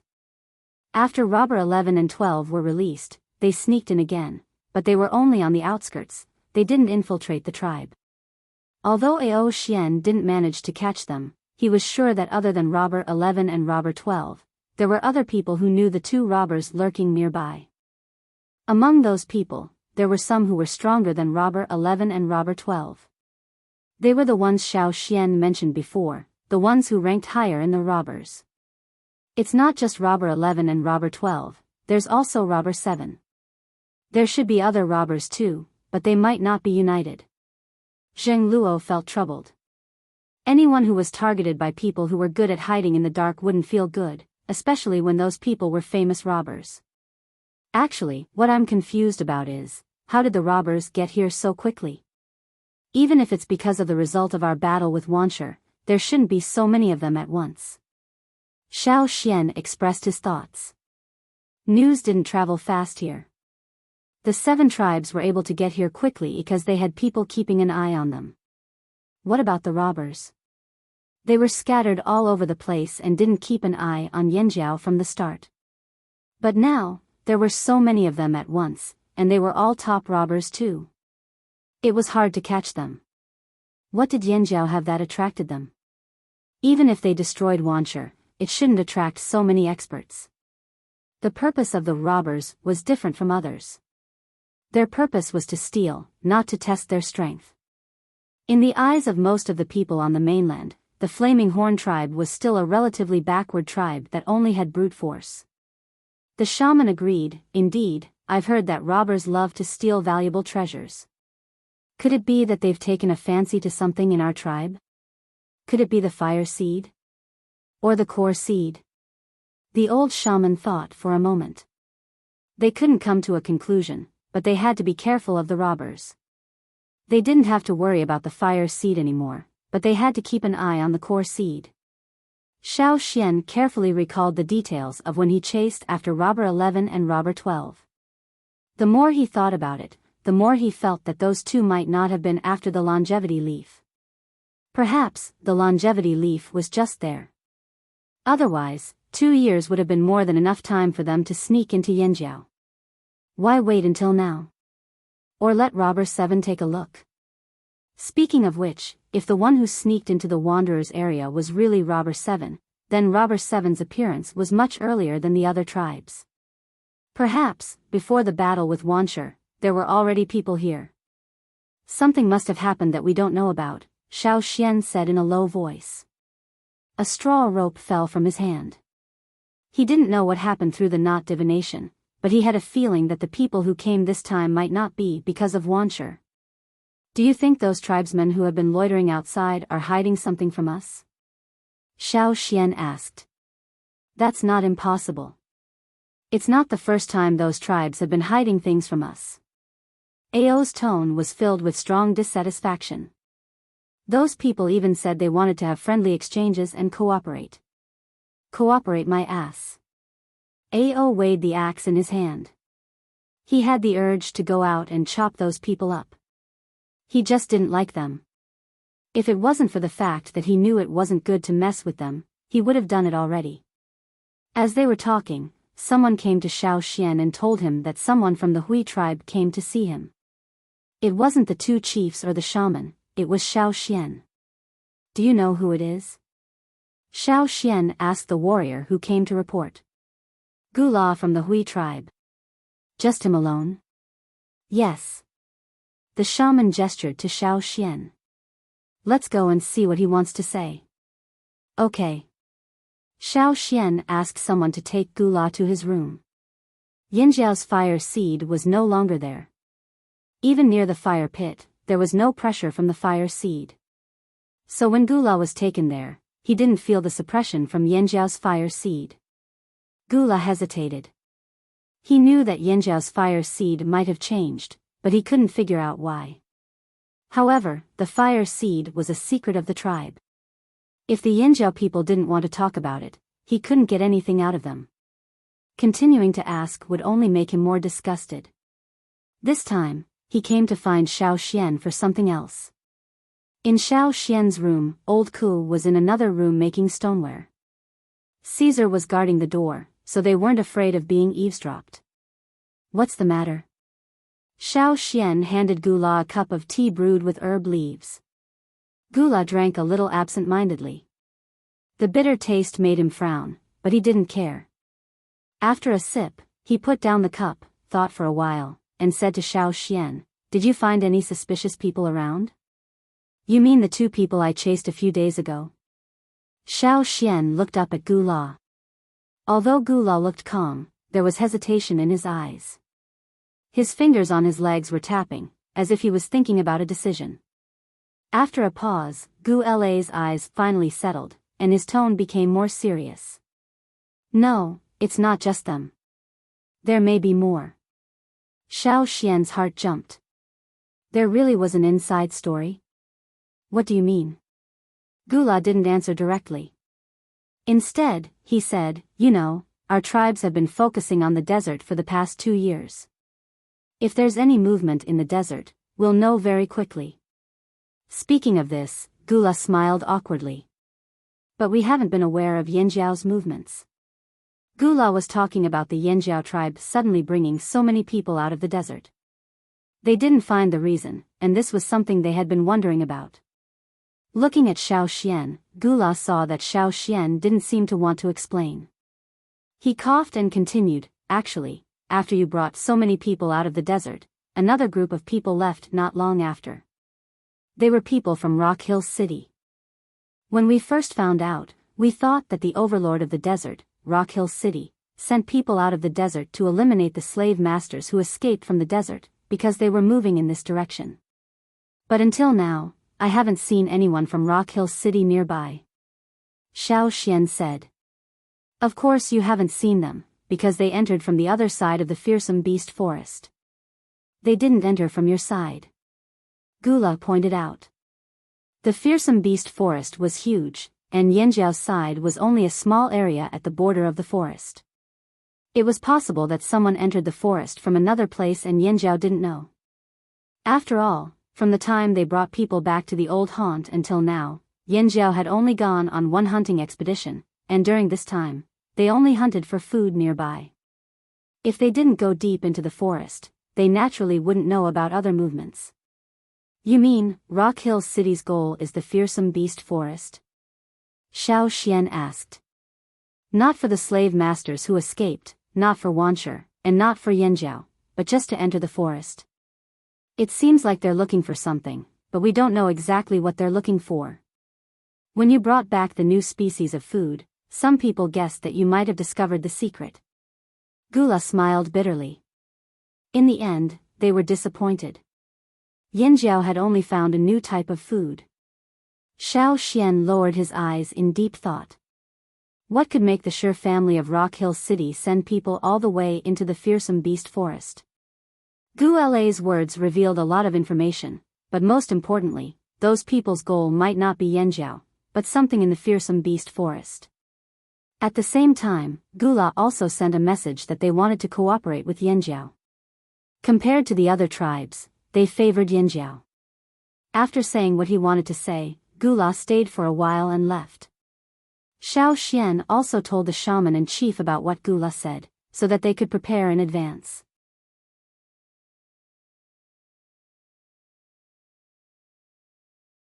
Chapter 530. It was almost the end of the year. Under normal circumstances, it was already autumn and the temperature should have dropped. However, the fearsome beast forest was still active. There was no sign of autumn. In fact, the weather was even hotter. This time last year, it was the same. The old shaman sat on a rock and looked at the forest in the distance. He sighed. No, this year is hotter than last year. The unusual changes in the weather made people uneasy. Fortunately, they were much calmer this year because of last year's experience. Plus, the two divisions of the Yanjiao tribe had reunited this year. It could calm people down and boost their morale. If there were any problems, they could solve it together. After experiencing the unusually cold winter on the other side of the sea, Zheng Luo and the others felt uncomfortable. But it was better to be warm than to be frozen, right? The warm weather also had its disadvantages. The animals in the forest, which should have started to wilt, were all unusually active. These flying insects were only one of them. When hunters entered the forest to hunt, they could clearly feel that these ferocious beasts had no intention of staying through the winter. They were quite energetic. Poisonous snakes and insects were also a problem. What's going on over there? The old shaman walked over with a taut face. She looked at a group of people rushing out of the forest not far away. Kiki, what's going on over there? The old shaman stopped Kiki, who was running away. Hearing the shaman call him, Kiki rushed over to explain. Shaman, I heard there are a lot of insects eating the cabbages in the fields outside. The chief is so angry that he wants us to help. A lot of insects? The two shamans were shocked. The first thing they thought of was the veins of the sky planted in the forest. They hurried to the fields to check, afraid that there would be insects there. The good thing was that there was not a single flying insect in the area where the vanes of the sky were planted. Even underground, there were very few insects. These vanes of the sky seemed to be naturally resistant to insects. Of course, this was only limited to the unbroken vanes of the sky. Seeing this, the two shamans calmed down. They waved Kiki to go outside to help kill the insects. There were many things planted in the fields. Some had not sprouted, some had just sprouted. The ones that suffered the most were the cabbages. If it was in the past, those bugs wouldn't be so active. Worry appeared in the shaman's eyes. Excluding last year's situation, at this time of the year, under normal circumstances, many of the insects in the forest would be preparing for winter and would not fly around in groups. Ever since the people of Yanjiao came here, they had never encountered such an insect disaster. Perhaps it was because of the weather, but these insects that had no intention of staying through the winter all came out to move around, as if they were welcoming another spring. In addition, Yinjiao's expansion of farmland outside the forest attracted a lot of flying insects. Previously, they had only seen a small wave of flying insects occasionally. The people guarding the fields could still handle it, but now that there were so many of them, they could not handle it. They could only rely on the help of more soldiers. When Xiao Xian arrived, the farm was in chaos. Swords, sabers, sticks, hammers, and so on were all huddled together noisily. Those flying insects were more than 20 centimeters long. Xiao Xian swatted one down with his sword and pinched it to take a look. It was a light green flying insect with a slight tinge of yellow. It had two large compound eyes, a slightly wide chest, a slender abdomen, and two pairs of almost transparent wings with crisscrossing net-like patterns. It had 5 pairs of slender legs with sharp claws. The front pair of legs were used for catching. When it landed on a leaf, these slender claws could firmly hold on to the leaf, preventing it from falling. These flying insects also had chewing mouthparts, so they could chew leaves very quickly. It was these flying insects that made the soldiers in the tribe so anxious that they wanted to fly into flames. They could handle large ferocious beasts, but when faced with so many small flying insects, they could not handle them all at once. Moreover, when these flying insects flew high, it became harder for them to kill them. Using arrows? That was not suitable either. These flying insects could not fly too high, but after all, the soldiers could not fly. Even if they could jump a little higher, it would be difficult for them to kill the insects. Sometimes, when there were too many insects, there would be too many people. When killing the insects, some people would jump into the air and crash into them. Not only did they not kill the insects, but they also made their own people dizzy. Someone thought of pulling a net, but the area of the farmland was too big. It was impossible to cover all the land in one go. Moreover, unless the seams of the net were made smaller, it would be useless against these flying insects. They could squeeze through the seams of the net.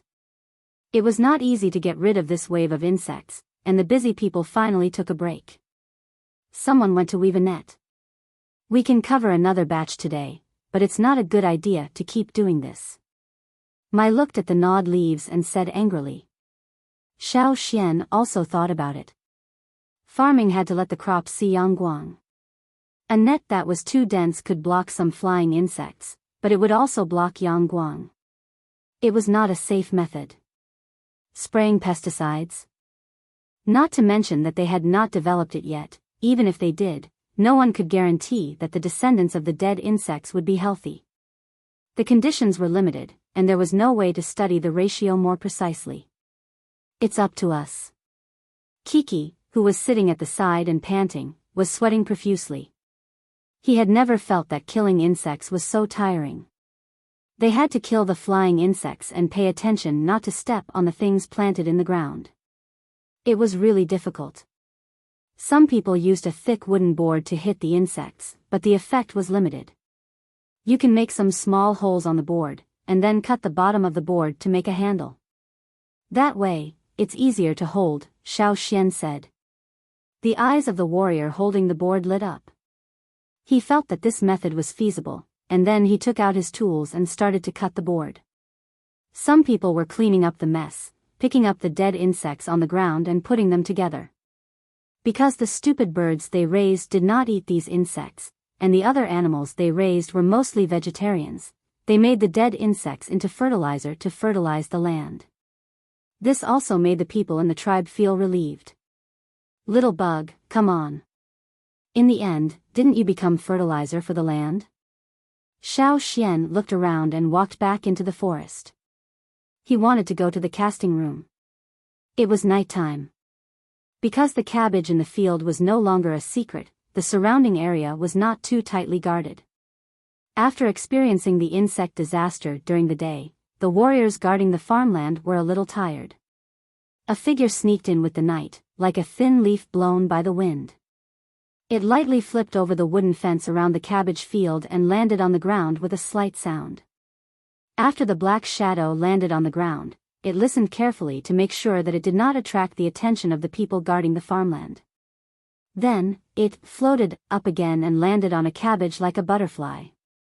It left as soon as it touched the cabbage. There was only a short, cheat sound, which sounded like an inconspicuous insect. Still, no one paid attention to it. Hiding in the shadow of a cabbage taller than a person, the man took a cut leaf to his nose and sniffed it. This small leaf was cut from a cabbage ball near the middle. He had heard from the people in Yanjiao that the leaves near the middle of the cabbage ball were crisper and tasted better. He had been watching for a few days, and wanted to come and try the newly discovered vegetables in Yanjiao. Today, he finally had the chance. He was a vegetarian and did not like meat. He put the small leaf in his mouth and tasted it. After chewing it carefully, he felt that it was quite good. It was crispy and fresh. After hiding for so long, he finally got something he was satisfied with. The 2 moons in the sky cast moonlight that was not very bright. From time to time, there were clouds blocking the light. The guards who glanced inside did not notice that under a cabbage leaf taller than a person, there was a person hiding in the shadow that was darker than the night. After eating the leaf, the man looked around. When he jumped up, he quickly glanced around. Even though it was very dark, he could still see his surroundings clearly. He remembered that there was a bigger cabbage not far away, much bigger than the other cabbages around it. When he jumped up, he saw it from the corner of his eye. He decided to start with the biggest cabbage. He wondered how the people in Yanjiao would react, and they found out that the biggest cabbage in the field was missing a cabbage ball in the middle. Thinking about it, he was looking forward to it.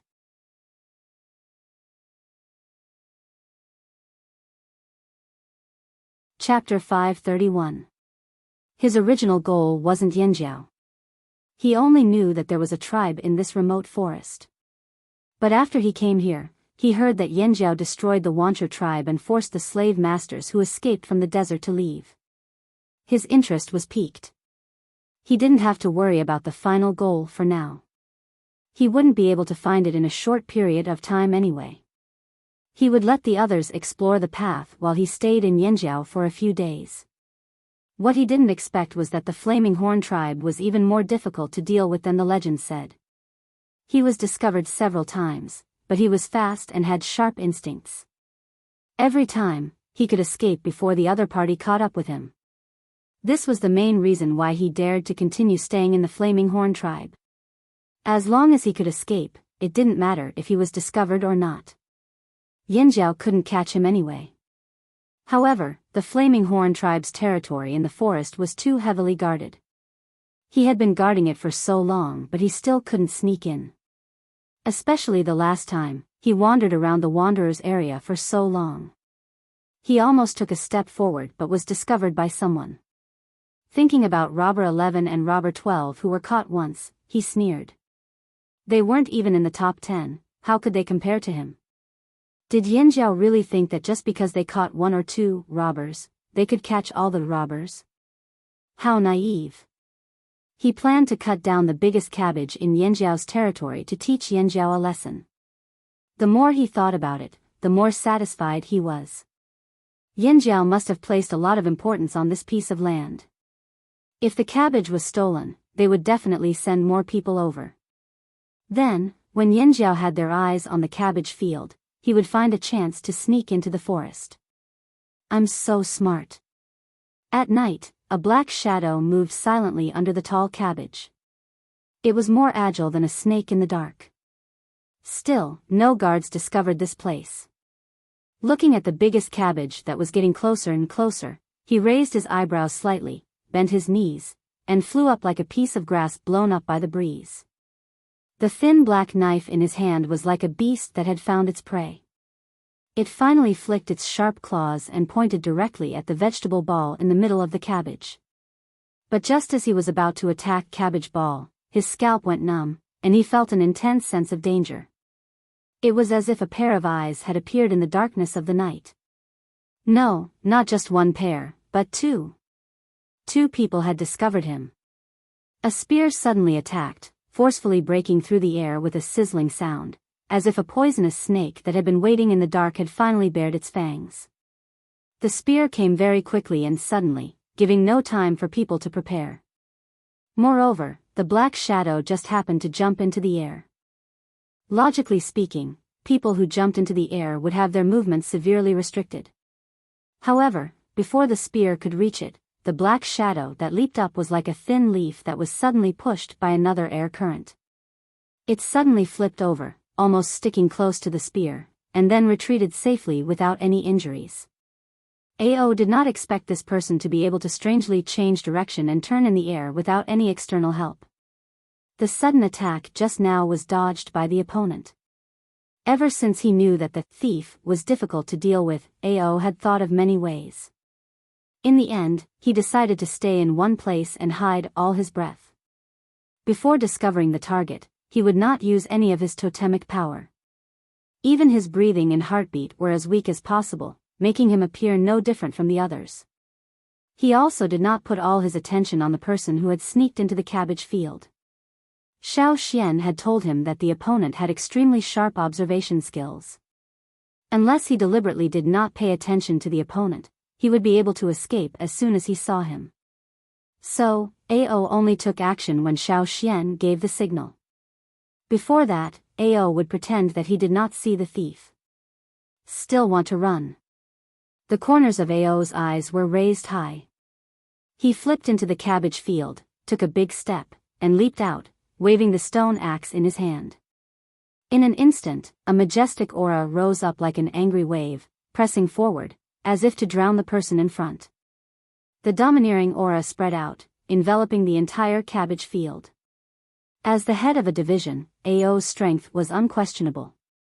If it were other warriors under the pressure of Ao's surging aura, even if they did not make a mistake, their movements would be slowed down. But the black shadow that retreated was not the same. Strangely, the aura of the fire seed that was completely different from Yanjiao's suddenly soared, like a strong wind that suddenly blew in a moonless night, as if everything around was blocked, making people feel hazy and confused. That black shadow was like a sharp cold air that rose from the darkness, stirring in the dark night, dispersing the pressure that Ao brought. All of this happened in an instant. In just one exchange, the opponent not only dodged the attack, but also turned the tables on him in terms of aura. In order to hide better and hide from the vigilant thief, Ao did not discuss with the guards around the cabbage field. But, after hearing the commotion, the guards around the cabbage field were alarmed, and wanted to stop the figure that was about to escape. Warriors with all kinds of weapons jumped up and stood on the surrounding wooden fences, like building a long human wall, blocking the escape route of the thief. There were still people coming from outside. Ao was very confident. There was no escape. That thief would not be able to escape. The clouds in the sky drifted, and one of the two moons that were hidden was revealed. In the face of Yanjiao's tight defense and the pursuit of the people led by Ao, the thief did not panic. He still had a piece of cabbage leaf in his mouth, and there was no trace of nervousness in his eyes. His pupils were like a stubborn stone lying in the dark night, and a cunning light flashed in his eyes. Whoosh! It was like the whistling of an arrow that was shot into the air. Whoosh! Whoosh! Whoosh! A series of sounds rang out, as if someone had suddenly shot out millions of arrows. However, this was only the sound emitted from that person's body. His totemic power suddenly erupted and rose to the peak in an instant. Under the urging of the fire seed's power, the air that spurted out from the inner layer of his skin was like a sudden miniature hurricane that rushed out of his pores. The person who landed on the ground squatted slightly, then suddenly shot up like a rocket that had its fuse ignited. Following the whistling sound, he flew out at an extremely fast speed and instantly distanced himself from Ao La, who was chasing behind him. The other party didn't flee in any other direction. He ran straight for the wooden fence at the edge of the vegetable field. The path he took was the shortest way to leave the vegetable field, and the row of Yanjiao soldiers in front of him didn't seem to be a threat to him. Not taking a detour, but directly crashing into it. Seeing the figure rushing straight at them, the Yanjiao soldiers were shocked, but they still gripped the weapons in their hands tightly and prepared to block him. However, they heard an even more rapid whistling sound, like someone had whistled. The black figure that had rushed to the wooden fence suddenly turned in the air and rose up, then rushed out of the vegetable field again, breaking through the encirclement that had been painstakingly formed. The other party's sudden rise was completely out of the Yanjiao soldiers' expectations.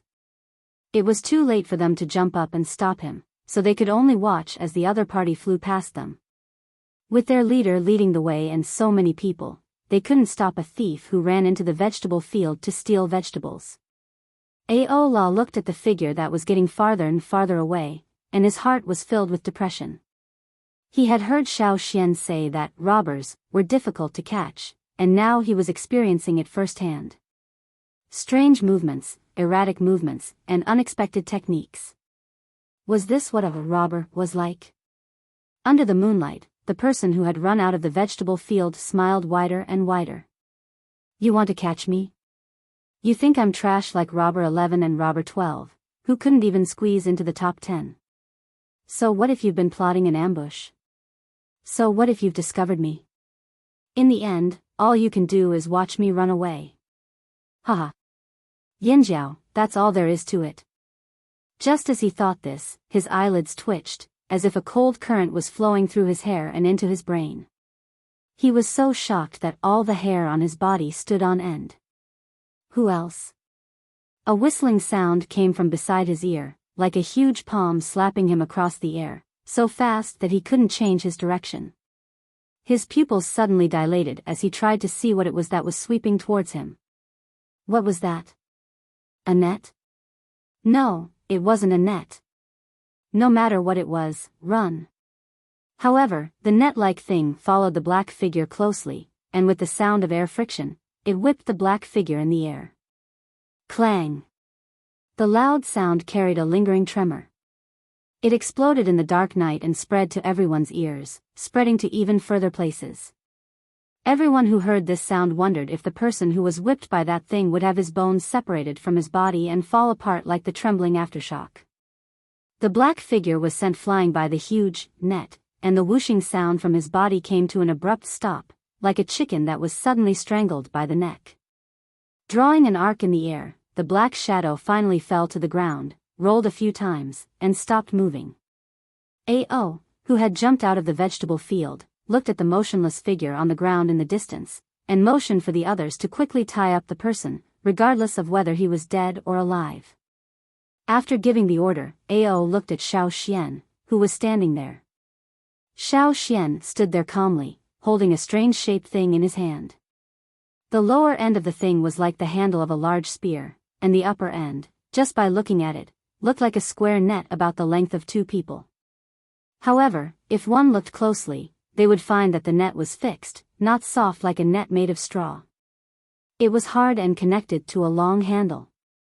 Ao was surprised when he saw Xiao Xian go to the casting room and make this thing today. Seeing Ao and the others staring at him, Xiao Xian held the long handle and turned it, and the hard net in the eyes of the tribesmen above also turned. I'm here to hit flying insects.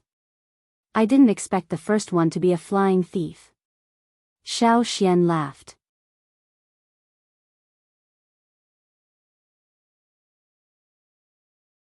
Chapter 532. Many people heard the commotion at the Yanjiao's cabbage field, but they didn't know what happened. They only heard the next day that the patrol team caught a vegetable thief. Are all thieves stealing vegetables these days? The wanderers couldn't understand. They thought that if they wanted to steal, they should steal the grains instead of the cabbage field, which was heavily guarded. Grains were better than anything that could fill their stomachs. What a strange thief. The few figures hiding among the wanderers were hesitant. They tried to find someone to investigate. Unfortunately, it was late at night. Usually, after dark, other than the patrolling warriors, everyone else would be resting in their houses. Even if they heard the commotion, they wouldn't go out to see if the patrol team didn't inform them. With their weak bodies, the slightest mistake could cost them their lives. Being too curious would kill them. Therefore, after the few figures asked around, they could only return with a stomach full of doubts. In a place where the patrol team and wanderers weren't paying attention, the few scattered figures gathered again. Who do you think was the one who was caught last night? A slightly low voice asked. Judging from the commotion last night, could it be Robber 7? From what I know, he seemed to have been interested in that vegetable field for a long time. Another hoarse voice said, as if his throat had been severely injured. It gave off a very uncomfortable feeling. Robber 7? Impossible, absolutely impossible. If Xiao Xian was here, he would definitely recognize the owner of this voice. The one who spoke was Robber 11, who was caught by Xiao Xian before. Robber 7's escaping ability is the best among us. Even if he was discovered, he could still escape from Yanjiao's pursuit. It shouldn't be him, Robber 12 agreed. The first person who asked the question was silent for a while. He straightened up and looked around. But Robber 7 hasn't appeared yet. Although he doesn't like to move with us, he wouldn't refuse our invitation. Even if he didn't want to show up, he would have done something instead of doing nothing. Hearing this, the others fell silent. They really didn't believe and didn't want to believe that the person who was caught was Robber 7. If it was really Robber 7, what could the others do? It was dangerous. After another half an hour, Robber 7 was still nowhere to be seen. It should be him. The hoarse voice spoke slowly, like a blade scraping against a rock, giving people goosebumps. The expressions on their faces kept changing as they each had their own thoughts. We can't stay in Yanjiao any longer. Let's leave this place and go into the forest to look for something, the first person said in a low voice with a cautious tone. As for saving Robber 7, none of them had the intention to do so at the moment. Comradeship? What a joke. Thieves always looked out for each other. How could there be something like camaraderie? It was his own fault for being caught. He was unlucky and deserved it. Wouldn't it be better to do something proper instead of stealing vegetables when you're so bored? If Robber 7 died, the other robbers behind him would be more than happy to take his place. Robber 11 was the happiest among them. As long as one of the robbers in front of him died, he would be able to take a step forward. Ha ha ha, thinking about it this way, it was a good thing. The other two didn't care about Robber 7, let alone Robber 11 and Robber 12. They were able to escape from Yanjiao last time because Xiao Xian asked them to do something. He had promised them and kept his promise. However, if they were caught again, it would be hard for them to escape. Without any hesitation, they split up and left Yanjiao's territory. They entered Fearsome Beast Forest from a place outside Yanjiao's territory. At the same time, in Yanjiao's territory, in a stone house, the person who was tied up in a shape finally moved. When Robber 7 woke up, he felt his bones creaking. Every movement was painful as if they were crushed. There was a bloody taste in his mouth and his face was swollen. His head was still dizzy and when he opened his eyes, his vision was blurry. He couldn't see his surroundings clearly. Other than the bloody taste in his mouth, there was a bitter taste of herbs. He knew what it was and guessed that the Yanjiao people didn't want him to die just like that. They wanted to get more value from him, so they fed him some medicine so that he wouldn't be injured to the point where he couldn't speak. Robber 7 quickly analyzed the situation he was in and began to think about how he could escape safely. He knew that the other robbers wouldn't come to his rescue so easily. He could only rely on himself if he wanted to live. What should he offer in exchange for Yinjiao? What could he say to fool the Yinjiao people? He had miscalculated. He was too confident and didn't expect Yinjiao to use such a strange thing to knock him down. Moreover, the person who used the strange thing was very fast. He didn't even have time to change his position and was almost sent flying. Hiss, every movement of his face hurt. Half of his body was directly hit, including this half of his face. He was fast, but his body couldn't compare to the Yinjiao people. As the saying goes, the body is as light as a swallow, but if you take a heavy blow, you'll feel better. Wasn't it just stealing vegetables? How could he end up like this? Robber 7 sighed for himself. He scanned the stone house. There were a few auras in the house. Robber 7 couldn't see them clearly, but he could recognize 2 of them. As someone who often stole in the dark, he could accurately identify people's auras, even if it was just for a moment. Among the people in the stone house, one was the one who threw the spear at him last night. The other was the one who suddenly appeared at the end of his coma. You're awake? Robber 7 heard an unfamiliar voice, breaking the silence in the stone house. Zheng Luo walked to the person who didn't seem to be fully awake. He looked at the half-swollen face of the robber. His original appearance was blurred. You're Robber 7? Asked Zheng Luo. Robber 7 was stunned. He didn't expect Zheng Luo to reveal his identity so quickly. He thought about it carefully. The only people who could reveal his identity were his own people. Among the people who infiltrated Yinjiao, only Robber 11 and Robber 12 were caught. Robber 7 made a mental note of those 2. His mind raced as he tried to figure out how to deal with the upcoming predicament. He heard that Yinjiao people were very barbaric. Would they eat human flesh? Would they cook him? Maybe they'd even put a few cabbage leaves in the pot. Wait, now wasn't the time to think about cabbage. My robber number is indeed 7. Robber 7 didn't deny it. In fact, most of the time, they were happy for others to know their robber number, which was the code name of a robber. However, what they enjoyed was the helpless look on people's faces when they mentioned their name after a successful theft. They didn't want to be beaten half to death before they even succeeded. Robber 7's gaze shifted from Zheng Luo in front of him to the people behind him, finally stopping at Xiao Xian. So this was the guy who knocked him out. Robber 7 made a mental note of this. What is your motive for infiltrating Yinjiao? Zheng Luo asked. My motive? Robber 7 wanted to say to steal vegetables, but he knew these people might not believe him. It wouldn't help him escape. Robber 7 rolled his eyes and said, my motive is the same as those tribesmen who are still here. Zheng Luo and Ao quickly glanced at Xiao Xian. This was similar to the information they received from the Hui tribe. Zheng Luo waved the knife in his hand and pressed the blade against Robber 7's neck. He asked, what are you looking for? The coldness of the blade made Robber 7 tremble, but he quickly calmed down and said, don't do anything rash. If you push me too far, I won't say anything. Don't even think about getting an answer from those tribesmen. They don't know either. What are the people from Rock Hill City looking for? Xiao Xian suddenly asked. Robber 7 looked at Xiao Xian in surprise. Originally, he wanted to whet the appetite of the Yinjiao people.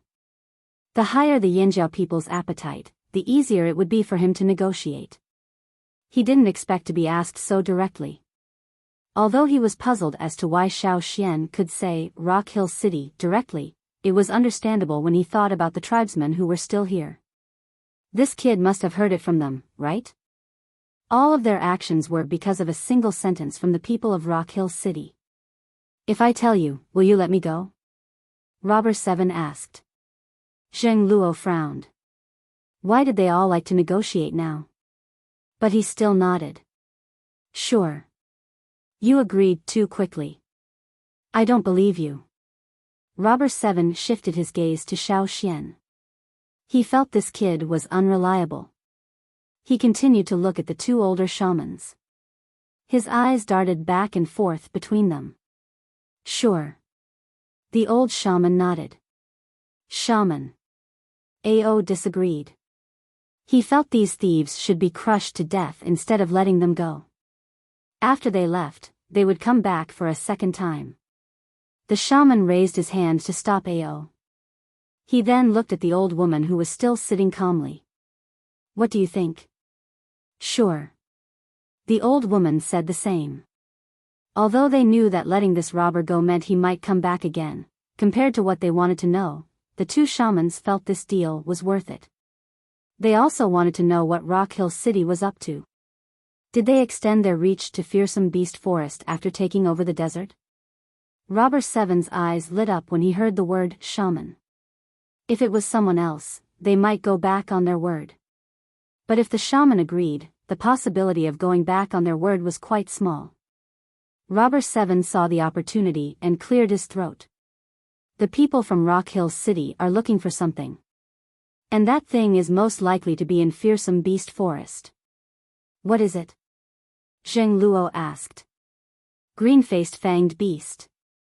You're tuning into the Biyao's Wuxia Chronicles YouTube channel. Don't forget to subscribe and join us on this journey to catch the most captivating stories.